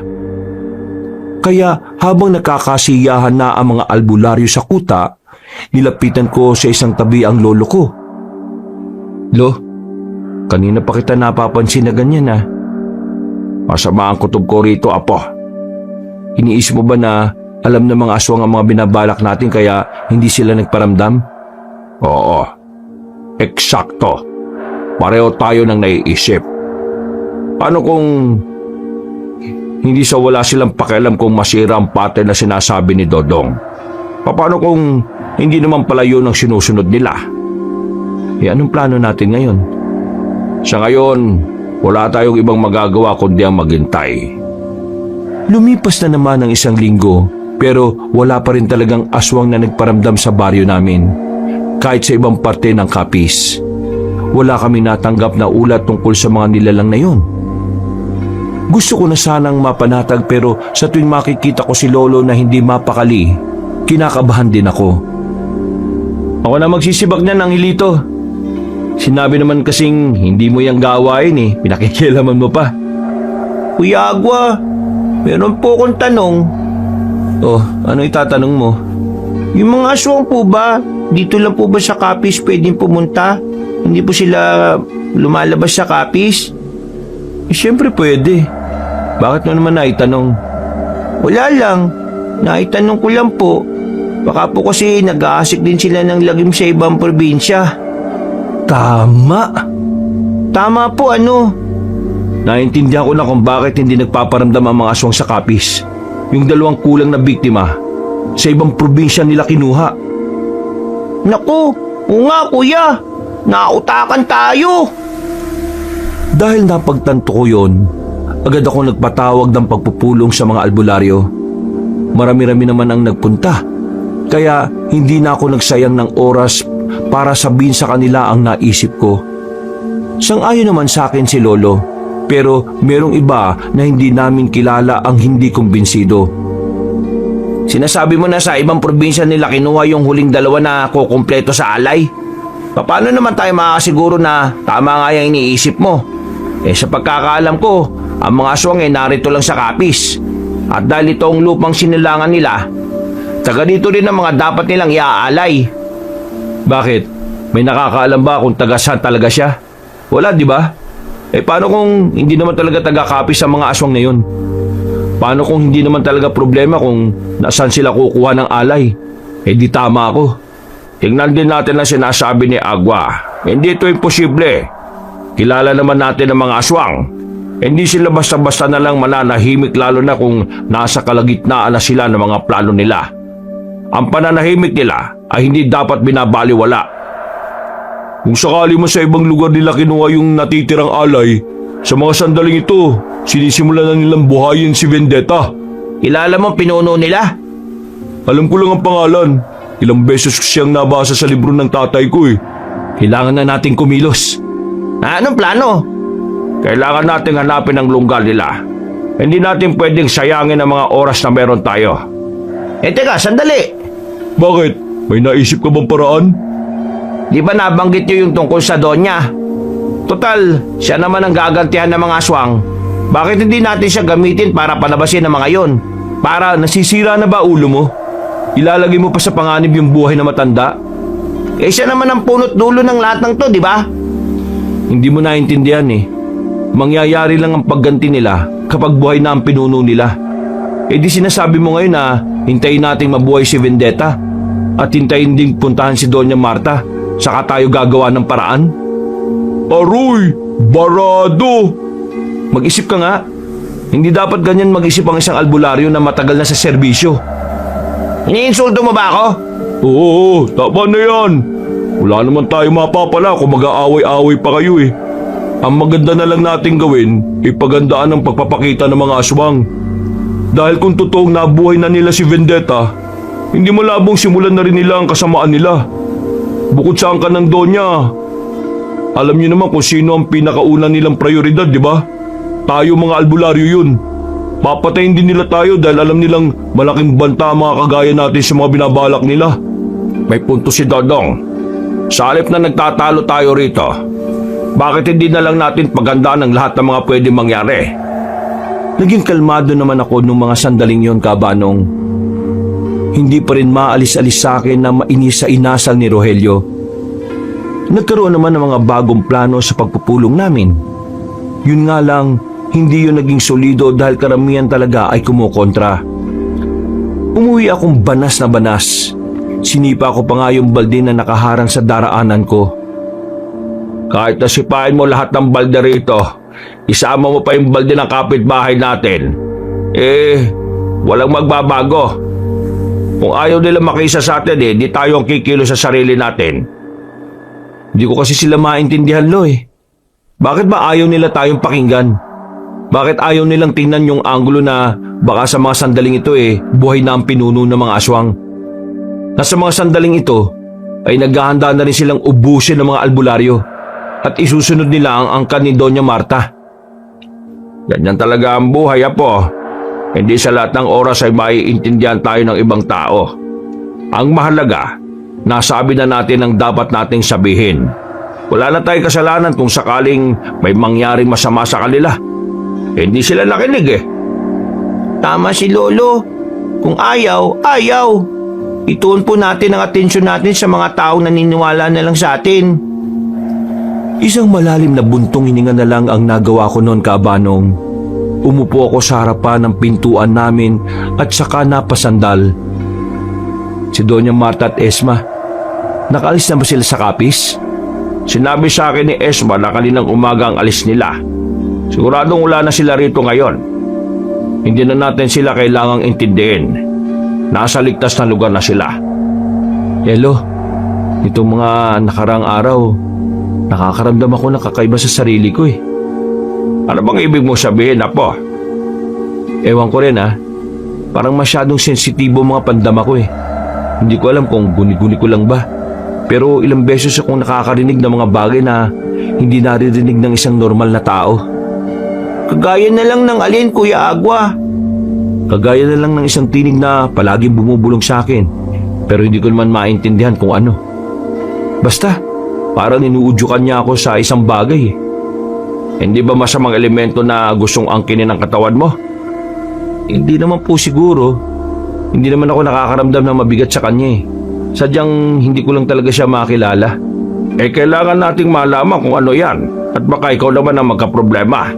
Hindi na muna, Lo. Pakiramdam ko naman wala naman siya masamang binabalak sa akin. Sigurado ka ba? Opo, sigurado po ako. Lumipas pa ang ilang araw at nanatili kaming alerto. Ang hindi pagpaparamdam ng mga aswang ay simbolo ng paparating na kapahamakan. Kaya hindi kami nagiging kampante ni Lolo. Hanggat maaari, hindi kami lumalayo ng bahay. Nasa kalagitnaan kami ng hapunan nang marinig namin ang pagkalampag ng gate. Pagsilip namin, nakita namin ang isang lalaki na natataranta. Nilapitan ko kaagad. Namukhaan ko siya. Kasamaan siya ni Dodong. Agad niyang sinabi na ang samahan daw ng albularyo sa kanilang lugar ay sinalakay na ng mga aswang. Dahil sa sinabing yun ng lalaki, wala kaming sinayang na oras. Kahit masarap ang sinigang na luto ni Angelito, iniwan na muna namin yon sa pagkainan para rumisponde sa kabilang baryo. Pagdating namin doon, nakita naming nagkakagulo na mga tao. Ang iba'y nagtatakbuhan na at ang iba namay nagsarado na ng kanilang mga bahay. Meron pa kaming inabutan na isang albularyo din na akay-akay na ng dalawang lalaki. Warak ang tiyan. Mga Apo, ihanda niyo ang sarili ninyo. Nandito na tayo sa inaasahan natin. Kahit na anong mangyari, Lo, walang mag-iiwalay sa atin, ha? Handang-handa na po ako, Lo. Pinuntahan namin kung saan namin narinig ang mga malalakas na ahangil ng aswang. Nang dumating kami roon, ay nakita pa namin ang kapwa albularyo namin na kinakalaban sila. Naroon din sila Dodong na meron na ring sugat sa braso. Bakit ba kayo dumating? Mapapahamak lang kayo. Hindi naman kami pwedeng hayaan na lang kayo. Mga albularyo tayo, magkakampi tayo. Diyos ko, buti pa kayo. Si Rogelio walang ginawa eh. Huwag na nating asahan mo kung na yun. Tayo na lang ang lumaban sa mga aswang na ito. Mabibili sila ah. Hindi sila basta aswang lang. Hindi rin sila takot. Malakas ang loob nila. Siguro, totoong buhay na yung pinuno nila kaya sila matatapang. Hindi pa rin natin sila aatrasan. Papatunayan natin sa pinuno nila na hindi rin basta-basta ang mga albularyo. Nang muli naming marinig ang malalakas na angil ng mga aswang, ay dali-dali na namin silang pinuntahan. Napatigil kami nang makita namin sila na tila inaabangan din kami. Mahaba ang kanilang mga kuko. Bilugan ng mga mata na puro itim lang ang kulay lahat. Matulis ang kanilang tenga, pati na rin ang ilong. Mukha talaga silang mga halimaw, pero hindi namin matukoy-tukoy kung anong klaseng aswang sila. Manda kayo ha! Mga batak yan! Magsasalita pa sana ako nang biglang lumundag na ang aswang palapit sa amin.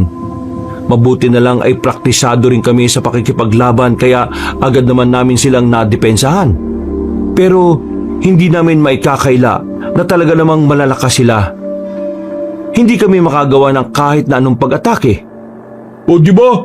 Malalakas ang mga hayop na to! Maging alerto lang tayo sa mga galaw nila. Kuya Agwa, meron ka ng sugat sa balikat. Wala yan. Gas-gas lang yan. Malayo yan sa bituka. Mamaya po, malapit na yan. Ayos tong batang to no? Nang makakuha kami ng tiyempo, nilakasan namin ang loob namin at kami naman ang lumusob sa kanila. Nagtaka ang mga aswang kung bakit parang bigla kaming tumapang. Pero ang hindi nila alam, tinatapangan na lang namin talaga dahil dun lang kami makakalamang. Ang kaso nga lang, kahit na anong gawin naming tapang, sadyang kakaiba talaga ang lakas at bilis ng mga aswang. Napupo na si Dodong sa lapag. Napalibutan na siya ng 3 aswang. Si Lolo at ang Hilito naman ay ganun din. Ako na lang ang natitirang nakatindig. At kahit palagang ko sila, hindi pa rin makakatakas at tiyak na kamatayan ng mga kasama ko. Apo, Agwa, tumakas ka na! Umalis ka na, Agwa! Iparating mo sa mga kasama natin sa ibang baryo! Kuya, yung sinigang po sa bahay, baka malamig na. Abay, pambira ka talagang bata ka oh. Malapit na tayong mamatay eh. Yung ulam pa rin ang iniisip mo.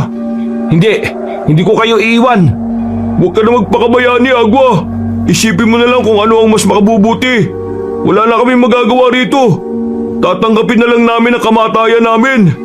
Sige na, Apo! Hindi! Umangin na malakas sa mga aswang. Akmang lalapitan na nila ako pero bigla na lang akong nakaramdam ng kakaiba sa katawan ko. Para akong gumaan. Nakita ko na lang na parang umiilaw ng konti ang 2 palad ko. Nanlalaki mga mata ko noong mga sandaling yon. Kahit ang mga aswang din na nasa harapan namin ay napatigil.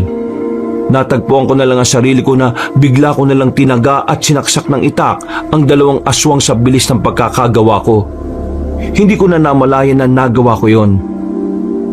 Lolo, nasa kanya ba yung mutya ng libag? Hindi ka pa paniwala. Pinagtulungan ako ng mga aswang pero dahil sa kakaibang kapangyarihan na bigla ko na lang naramdaman, nagawa ko silang tapatan. Sa katunayan, hindi na nga sila makatama sa akin. Makalipas lang ang halos 5 minuto, ang 7 aswang ay napatay ko na. Isa na lang ang natitirang nakatindig. Tatangkain pa sana nitong tumakas pero agad kong pinukol papunta sa kanya ang itak. Tumama ang itak sa bandang batok nito na naging dahilan para malagutan na rin siya ng hininga.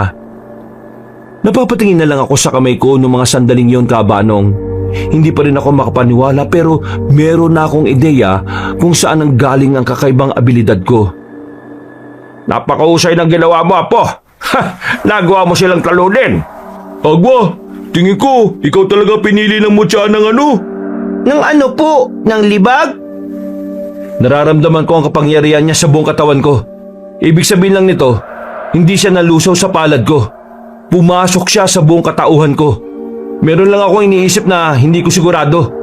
Ano yun, Apo? Dahil nasa akin ang mutya ng libag, kailangan ko pa rin bang hindi maligo ng 1 buwan? Tumawa na lang ang pinsang kong siyang Hilito kahit na natili naman kaming seryoso. Sinuway siya ni Lolo kaya agad din naman siyang nanahimik. Sa totoo lang, wala pa rin talaga akong sapat na ideya kung papaano gagamitin na maayos ang mutya ng libag. Pero dahil gumagana naman siya sa akin, hindi ko na pinagpaliban ng pagligo. Dahil sa nagawa ko, ang ibang aswang na nakakalat sa iba pang baryo ay bigla na lang nag-atrasan. Kinatakutan nila ang mutya na meron ako. Kahit na naipanalo namin ang unang laban, marami pa rin ang nasaktan at meron ding mga namatay. Agad namang nakarating sa ibang baryo ang tungkol sa paggamit ko ng kapangyarihan ng mutya. At kahit na gabing-gabi na at hindi pa kami nakaka-recover sa nangyari, biglang dumating si Rogelio sa baryo nila Dodong. Agwa! Oh, kung makapagdabog ka ng pinto, kala mo taga rito ka. Manahimik ka muna. Si Agwa ang gusto ko makausap. Agwa, totoo bang napagana mo yung mutya ng libag? Oo, hindi pala siya nalusaw. Ang totoo, pumasok siya sa katawan ko. Nagawa ko siyang gamitin kanina dahil desperado na akong iligtas sila. Ibalik mo na sa akin. Ha? Sabi ko, ibalik mo na sa akin. Nasisira ka naman ng ulo. Binigay mo na kay Agwa at siya na ang pinili ng mutya. Anong ibalik? Malis ka na nga. Abala ka eh. Nakita mo nang sugatan kami rito oh. Nintay mo na sana munang matapos kami sa panggagamot namin sa sarili namin, di ba? Agwa, ibalik mo sa akin ha. Ang angkan ko naman ang nangangalaga niya sa loob ng maraming panahon eh. Hoy, nakikinig ka ba sa akin? Kung ibabalik mo sa akin yan, mas mapapaunlad ko pa ang mutya dahil napag-aralan ko na yan. Isara ulo ka naman pala talaga eh. Hindi mo ako pinapansin ha. Malis ka na nga. Ano ba? Bakit ba gusto mong kunin to? Kung alam mo naman na hindi mo naman nagagamit. Alam mo naman na kailangan ko to, lalo na sa mga ganitong sitwasyon, Rogelio. Sumalakay ng mga aswang, maraming nasaktan, at meron ding namatay. Tapos ikaw, ang inaatupag mo kukunin sa akin yung anting-anting. Dapat unahin mo yung mga kalugar mo para makapaghandaan na rin sila. Wala kang karapatan na hawakan ng mutya dahil hindi ikaw nag-alaga dyan. Oo, hinahanap ko makakapagpabuhay sa kanya dahil kailangan ko maging aktibong mutya para masimulan ko na rin siyang gamitin. Kaya ibalik mo na sa akin yan, Agwa. Hindi mo yata talaga naiintindihan no? Nasa loob na nga ng katawan ko ang mutya at hindi ko alam kung paano siya ibabalik sa'yo. At kahit alam ko man, hindi ko rin gagawin. Sa pinapakita mo ngayon, pinapatunayan mo lang na hindi ka rin karapat-dapat dahil magiging sakim ka sa kapangyarihan. Sinabi na ibigay mo sa akin, Hindi ka ba talaga nakikinig? Isang malakas na suntok ang pinakawalan ni Dodong sa mukha ni Rogelio. Napatras si Rogelio dahil doon. Pero hindi ito natinag. Gumanti ito kay Dodong. Pero dahil malaking tao si Dodong, ay hindi rin naman ito umubra. Mabuti na lang ay inawat na rin sila ng iba pa naming mga kasama. Hindi magandang tingnan ng dalawang albularyo na magkaaway. Magkakampi dapat tayo. Kahit na kailan talaga, Dodong, wala ka pa rin kwenta. Hindi na ako magtataka kung bakit hanggang ngayon pangkaraniwang albularyo ka pa rin. Pangkaraniwan? Kasi hindi ako naghahangad ng kapangyarihan. Di gaya mo na uhaw ka sa kapangyarihan. Kahit hindi naman talaga yung para sa'yo. Pagsisisihan nyo ito na hindi nyo binigay sa akin ng mutya. Ako lang ang nakakalam kung paano yan kontrolin. Nagkakamali ka, Rogelio. Tingin ko hindi ko kailangang kontrolin ng mutya. Dahil siya mismo ang nagkukusang tulungan ako sa mga bagay na dapat kong gawin. Sige na, umalis ka na rito. Bago pa kita ipabugbog sa mga nandito. Wisit ka. Tinuring pa naman kitang kaibigan tapos ganito pala ugali mo. Wala akong pakialam sa'yo. Padabog na lumabas si Rogelio. Binanggapan nito ang mga nakakasalubong na kapwa albularyo. Buntong hininga na lang ang nagawa ko. Kinaumagahan, naging maayos naman ang kalagayan namin. Nalinisan na rin ang mga sugat namin. Nang masiguro naming nasa maayos ng kalagayan ng lugar nila Dodong, nagpasya kaming umuwi na muna sa baryo namin. Inabutan pa namin sa lamesa ang pagkain na hindi na namin natapos nung gabi. Ininit na lang ni Lolo ang sinigang at maya-maya'y kumain na rin kami. Habang kumakain, nararamdaman ko ang malaking pagbabago sa sarili ko. Mula nang mapalabas ko ang kapangyarihan ng mutya ng libag, pakiramdam ko ay kaya ko nang gawin ang lahat. May pagkakataon na bigla-biglang lumalakas ang pandinig ko. Minsan din ay may mga pangitain ako kahit nagising ako. At ang tinig naman na bumubulong sa akin ay naiintindihan ko na. Sinasabi niya sa akin na gamitin ko sa kabutihan ng mutya ng libag dahil ito ang makakatalo sa mga aswang. Palagay ko noon, siya ang unang may-ari ng mutya, ang matandang lalaki na walang ligo-ligo, si Ramses. Lumipas ang 2 araw, Kutob namin na nakarating na sa pinuno ng mga aswang ang nangyari. Kaya naman naganda na rin kami sa posibilidad na bigla na lang siyang magpakita sa amin. Naging sanggang dikit na namin ang albularyo sa baryo ni Dodong. Kahit papaano ay kampante ako makakapalag kami sa mga aswang dahil meron kaming pagkakaisa. Nahati kami sa dalawang grupo. Ang iba ay nasa baryo namin at ang iba naman ay nasa baryo nila Dodong. Kami ang mangunguna sa pagprotekta sa mga kapwa naming albularyo sa aming baryo, habang si Dodong naman ang tinuturing na pinuno sa kanila. Lolo, ano po bang itsura ng pinuno ng mga aswang? Hindi ko rin alam, Apo. Pero nasisiguro ko na nakakatakot talaga siya. Nakita ko siya sa panaginip ko. Nilarawan sa akin ng mutya kung anong itsura niya. Isa siyang matanda. Pangkaraniwan lang ang itsura niya kapag nasaan yung tao siya. Pero nakakapangilabot ang tunay nitong anyo kapag naging aswang. Matangkad, maskuladong katawan na parang hindi ito matanda. Mukha itong demonyo. Demonyong makikita mo sa mga pelikula na literal na pumapatay. Napansin ko ang bahagyang takot sa mukha ni Angelito kaya itinigil ko na ang sinasabi ko. Maya-maya lang, sumapit na rin ang kinagabihan. Napakatahimik ng gabi, parang walang bahid ng panganib. Nagkukubli ang pangamba na bumabalot sa kapayapaan ng lugar. Apo, ano ba na mangyari ngayong gabi? Gusto kong malaman yung kung gaano ko kayo kamahal. Lolo, bakit po parang mawawala ka na kung magsalita kayo? Di naman sa ganon. Gusto ko lang naman na maging handa kayo sa mga pwedeng mangyari. Pinapangako ko po na walang mangyayari sa atin. Gagawin ko ang lahat para protektahan ko kayo. Pinagpatuloy na lang namin ang paglalakad para pumunta sa bungad ng baryo namin. Naghintay kami ng naghintay roon hanggang alas 12, pero walang umaataking aswang. Nakontak din naman namin sila Dodong. Wala rin doong mga nilalang. Akala namin ay nagkamali kami ng kalkula na hindi sila lalabas ng lungga.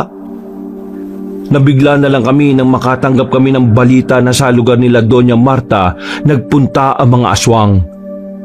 Mabuti na lang ay meron ng tao sa mansyon. Ang mga kasambahay at mga gwardya doon ay pinagpahinga na muna. Kaya walang inabutan ng mga aswang doon. Ang problema nga lang ay ang ibang kamag-anak ni Doña Marta. Sila ang naabutan, kaya sila ang mga nadali. Grabe, brutal. Kahit matanda na oh. Nakatayo kami sa harap ng isang bahay na malapit lang din sa mansyon. Pamamahay yun ng pinsan ni Doña Marta. Sa bakuran, makikita ang mga nakahandusay na bangkay. Lasog-lasog ang mga katawan. Tinakpan ko na lang ang mga mata ni Angelito dahil hindi talaga kaaya-aya yung tingnan. Mag-iwahiwalay tayo. Nandito pa ang mga aswang. Hindi ako pwede magkamali. Nararamdaman ko pa sila. Magkakasama kami nila Lolo na rumonda sa ibang direksyon. Sa kabilang direksyon naman sila Dodong. Sa kalagitnaan ng paglalakad namin, nakaramdam ako ng sobrang bigat na presensya. Tumigil kami. Pinapunta ko sa likuran si Lolo at Angelito. Hindi nagtagal, isang matandang lalaki ang lumabas mula sa madilim na sulok. Puti na ang kanyang buhok, pero makikita sa kilos niya na malakas-lakas pa siya. Tumayo siya sa harapan namin. Ngumiti ng malapad na parabang hindi niya kami kalaban. Kilalang kilala ko mukhang yon dahil nang makita ko siya sa panaginip ko, ay napakalinaw ng mukha niya. Magandang gabi sa inyong tatlo. Ako ba ang hinahanap ninyo? Ikaw ang pinuno ng mga aswang? Ikaw ang binuhay ng mga kauri mo para magasik ulit ng lagim? Tama ba ako? Tama ka. Ako nga. Pero mali ka sa parting maghahasik ako ng lagim. Sabihin na lang nating meron akong gustong balikan. Meron lang akong gustong singilin. Hindi mo na sila madadampian ng mga kamay mo. Nasa ligtas na lugar na sila. Kaya ngayon, kami na ang haharapin mo, Vendetta. Masyado ka namang mainit. Kalma ka lang. Hindi naman ako nandito para makipagpatayan sa inyo eh. Meron akong gustong ialok sa'yo. Nagkatinginan kami ni Lolo. Base sa tingin din sa amin ng matandang nasa harapan naman namin ay mababasa kong meron talaga siyang binabalak. Kaya naman hindi ako naging kampante. Agwa ang pangalan mo, hindi ba? Bagay na bagay, parang pinagbiyak na bunga. Mukhang tinadanang maging magkasama. Agwa Vendetta. Hindi mo ba naisip? Ikaw at ako, magkakampi? Magkakampi eh. Nahihibang ka na ba? Kahit na kailan, hindi ako kakampi sa kagaya mong ubod na kasamaan. At kanino ka kakampi? Saan ka ng mga taong umabuso sa kapangyarihan nila? Saan ka ng mga babaylan? Kay Marta? Anong alam mo sa katauhan ng taong yon para kampihan mo? Narinig ko na ang kwento niya. At hindi ang kwento ko. Paano mo maintindihan ang pinakapuso ng nakaraan kung isang bersyon lang ang handa mong pakinggan? Nakita kong bumakas ang lungkot at galit sa mukha ni Vendetta. Sa mga sandaling yon ay mas lalong bumigat ang presensya na nararamdaman ko. Nararamdaman ko na rin ang galit niya habang nagsasalita. Nananahimik ang angka ng mga aswang sa isang tagong lugar sa gubat. Pero bigla silang dumating.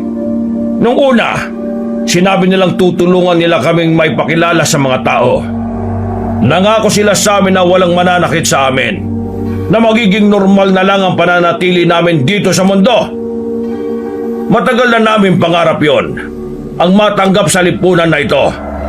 Dahil sa simula pa lang naman, hindi naman talaga kami masasama. Kumakain lang kami ng mga hilaw na hayo, pero nung panahon na yun di sumagi sa isipan namin at tumikim ng tao. Dahil sa matatamis na salita ng mga babaylan, sumama kami sa kanila. Nagulat na lang kami nang biglang may mga humuli sa amin. Habang naglalakbay na kami sa kagubatan, kalaunan nalaman ko na tauhan din pala yun ng mga babaylan. Tinraidor nila kami. Ang pangako nila sa akin ay hindi nila tinupad. Pinaniwala nila kami na posibleng magkasundo ang tao at ang aswang. Pero sa huli, pinatulayan lang nila na hindi. Pinagpapapatay nila mga kauri ko. Lahat ng angkan, pati bata, matanda at kahit na sinong aswang, kinuha nila mga dugo. Inipon na para bang normal na tubig lang sa kanila. Ako lang ang nakatakas noon. Nang malaman ko na hindi naging matagumpay ang pagriritual na ginawa nila para pigilan ang mga dilubyo, binalikan ko sila isa-isa. Ipinaghiganti ko ang mga mahal ko sa buhay. Pinagpapapatay ko mga babaylan. Pero hindi ko alam kung lahat sila ay naubos ko. Akala ko noon matatahimik na ako kasi nakaganti na ako. Pero hanggang lumipas ang panahon, mas lalo kong naramdaman na kung gaano kalungkot ang mawalan ng mga mahal mo sa buhay. Hanggang sa nalaman ko, isang bagong henerasyon ng angka ng babaylan ang sumibol. Sa takot ko na lumitaw ulit ang mga babaylan, hinanap ko sila. Pero hindi ko alam, pinapahanap na rin pala ako ni Marta noon. At sa kasamaang palad, nagawa nila akong patayin. Ngayon, Agwa, sabihin mo sa akin, sino ang tunay na masama ngayon? Sino ang tunay na demonyo? Nananahimik ang mga buhay namin pero pinagtaksilan nila kami. Hindi nila binagyang halaga ang buhay ng mga aswang na walang ginagawang masama sa kanila. Ang tingin lang nila sa mga kagaya namin ay mga kasangkapan. Kung ano man ang pinagdaraanan mo, hindi na rin yung tamang dahilan para manakit at pumatay kayo ng tao. Yung mga taong ginawa niyong alay para mabuhay ka, wala silang kasalanan sa inyo. Kaya bakit? Bakit niyo sila dinamay?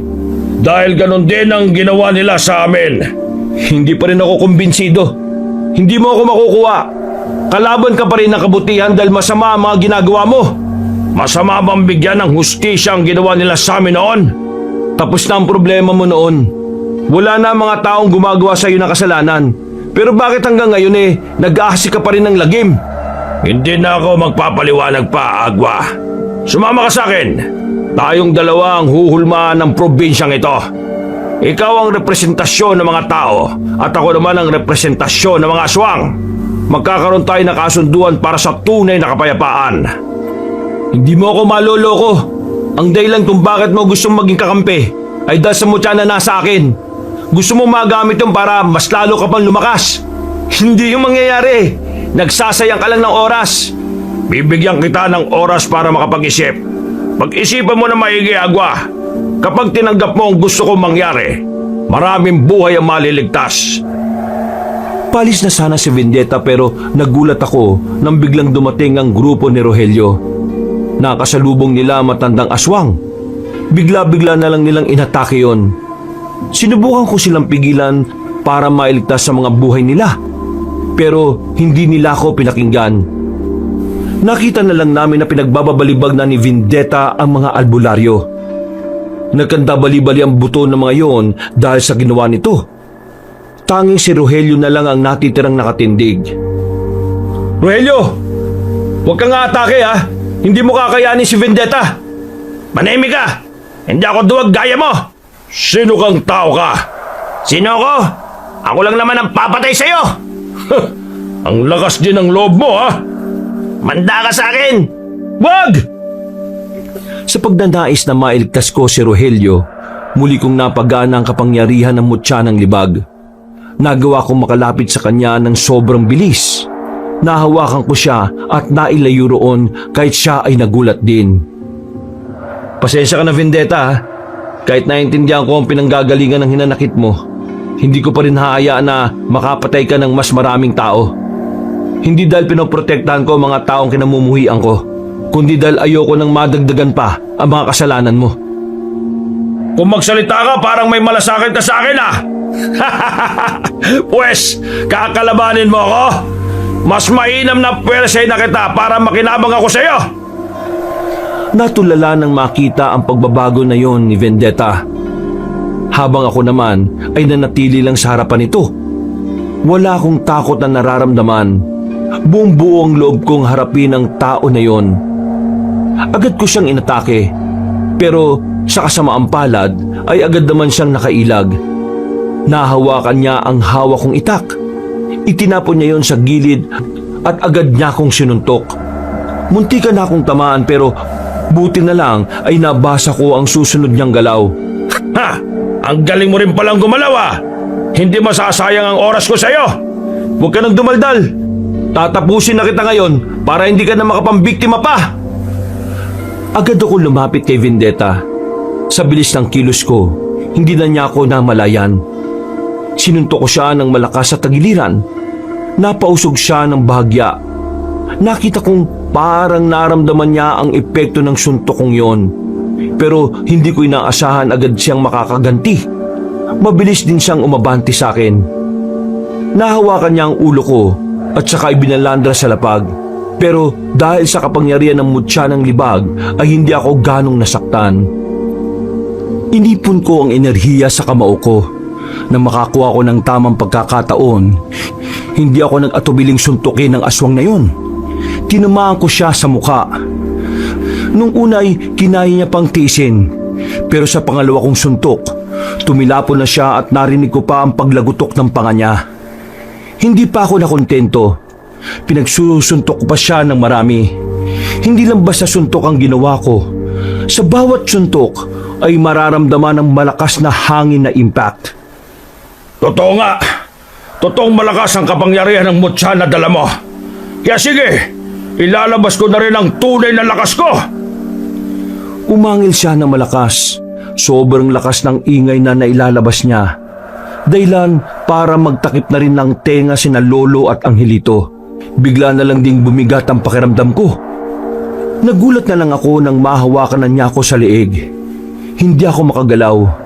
Wala na akong nagawa nang bigla niya akong ihambalo sa pader. Binugbog niya ang katawan ko hanggang sa mahirapan na akong makabangon. Malakas ka! Malakas ang mutya! Pero ilang beses na ako nakakita ng ganyan at wala pa ni isa ang nakatalo sa akin. Hindi ka na makakalaban sa ganyang kalagayan. Kaya sa ayon sa gusto mo, isasama kita at gagamitin mo ang mutya para mas lalo kong maging malakas. Hindi ka magtatagumpay sa mga pinaplano mo. Huwag ka nang manggulo! Napalingon kaming lahat nang biglang dumating si Doña Marta. Mas lalo akong kinabahan. Ang buong akala ko kasi ay nakaalis na sila ng kapis. Bakit kayo bumalik? Isa ako sa dahilan kung bakit siya nagkakaganyan. Kaya gagawin ko ang dapat para matigil na ito. Ikaw, kunin mo na ako. Ako naman ang kailangan mo, hindi ba? Ako ang may kasalanan sa'yo, hindi sila. Ha! Tingin mo, may halaga ka pa sa akin? Wala na akong pakialam sa'yo. Mas mahalaga sa akin ngayon kung paano ako magiging malakas. Walang pakialam. Pero anong ginagawa mo sa mga kamag-anak ko? Pinapatay mo. Wala silang kinalaman sa mga nangyari noon. Manahimik ka! Sinabi ko na sa'yo, wala akong pakialam. Lumayas ka! Dapat lang pala talaga na nawala mga mahal mo sa buhay dahil tunay kang masama. Anong sinabi mo? Biglang sinakal ni Vendetta si Doña Marta. Sinubukan kong ibangon ang katawan ko, pero nahihirapan talaga ako. Ang mutya naman ng libag ay hindi ko maramdaman sa mga sandaling yon. Gusto mong mamatay, di ba? O sige, ibibigay ko sa iyo ang gusto mo. Iniangat na ni Vendetta sa ere matandang babae. Noong mga sandaling yon ay namumula na ang mukha ni Doña Marta. Pinikit ko ang mga mata ko. Hanggang sa muli ko nang maramdaman ang kapangyarihan ng anting-anting. Nagawa kong kunin ang itak. Habang abala si Vendetta kay Doña Marta, mabilis akong lumapit at saka itinarak ang itak sa kanyang likuran. Nabitiwan niya si Doña Marta. Mas lalo ko pang ibinao ng itak hanggang sa mapasokan na siya ng dugo. Pagugot ko ay nagpagewang-gewang na siya sa paglalakad. Hindi kailanman mananalo ang kasama sa kabutihan. Kailangan mo na magpahinga, Vendetta. Hinihintay ka na ng mga kadugo mo. Hanggang sa mga sandaling ito, pinatunayan nyo na mga kagaya namin ay salot at walang karabatang mamuhay ng payapa. Nakakatawa dahil ang katotohanan, ang tunay na dyablo ay ang mga tao na nagtatago sa konsepto ng kabutihan at kapayapaan. Matapos siyang makapagsalita, ay agad na rin siyang bumagsak. Nakahinga na kami ng maluwag nang makitang wala ng buhay ang matandang aswang. Agad ko namang nilapitan si Doña Marta at tinulungang makatayo. Ayos lang po ba kayo, Doña Marta? Maraming salamat. Ayos lang ako. May mga natitira pang aswang, apo. Kailangan natin tulungan sila, Dodong. Tara na, kuya. Hinihintay na nila tayo. Hoy! Hoy! Paano ka?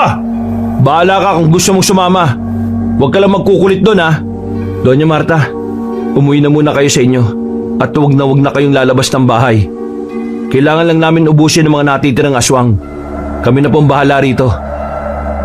Pinuntahan agad namin kung nasaan ang mga aswang na nakakalat sa baryo.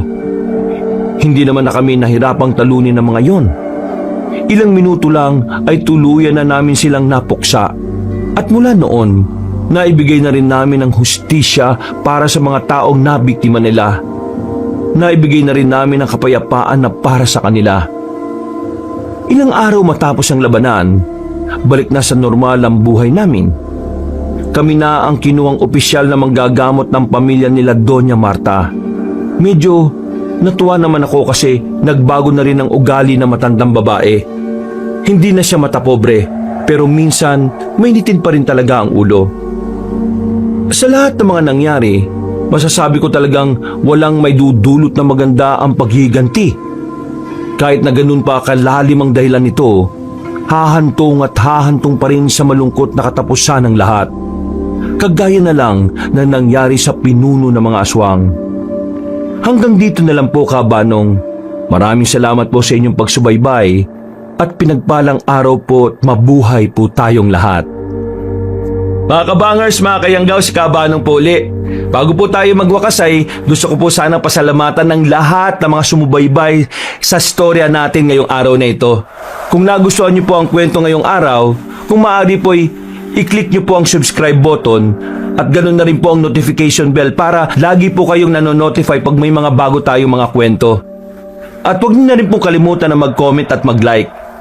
Kung medyo nabitin po kayo, iniimbitahan ko po kayong bisitahin ang iba pa natin mga channel, ang Pamela Clamil Channel.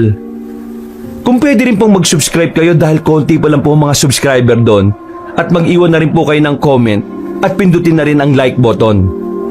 Ngayon kung medyo bitin pa rin kayo, iniimbitahan ko po kayong puntahan ang bagong-bagong channel natin, ang Kabanong version 2.0 kung saan meron na pong moving images doon. Kaya bukod sa may napapanood na kayo, mapapakinggan nyo pa rin ang ating magandang narration story na meron na pong music and effects. O di ba mas maganda? At huwag nyo rin pong kalimutan na pindutin ang subscribe button para makasama kayo sa first 100,000 subscriber ng channel na yon.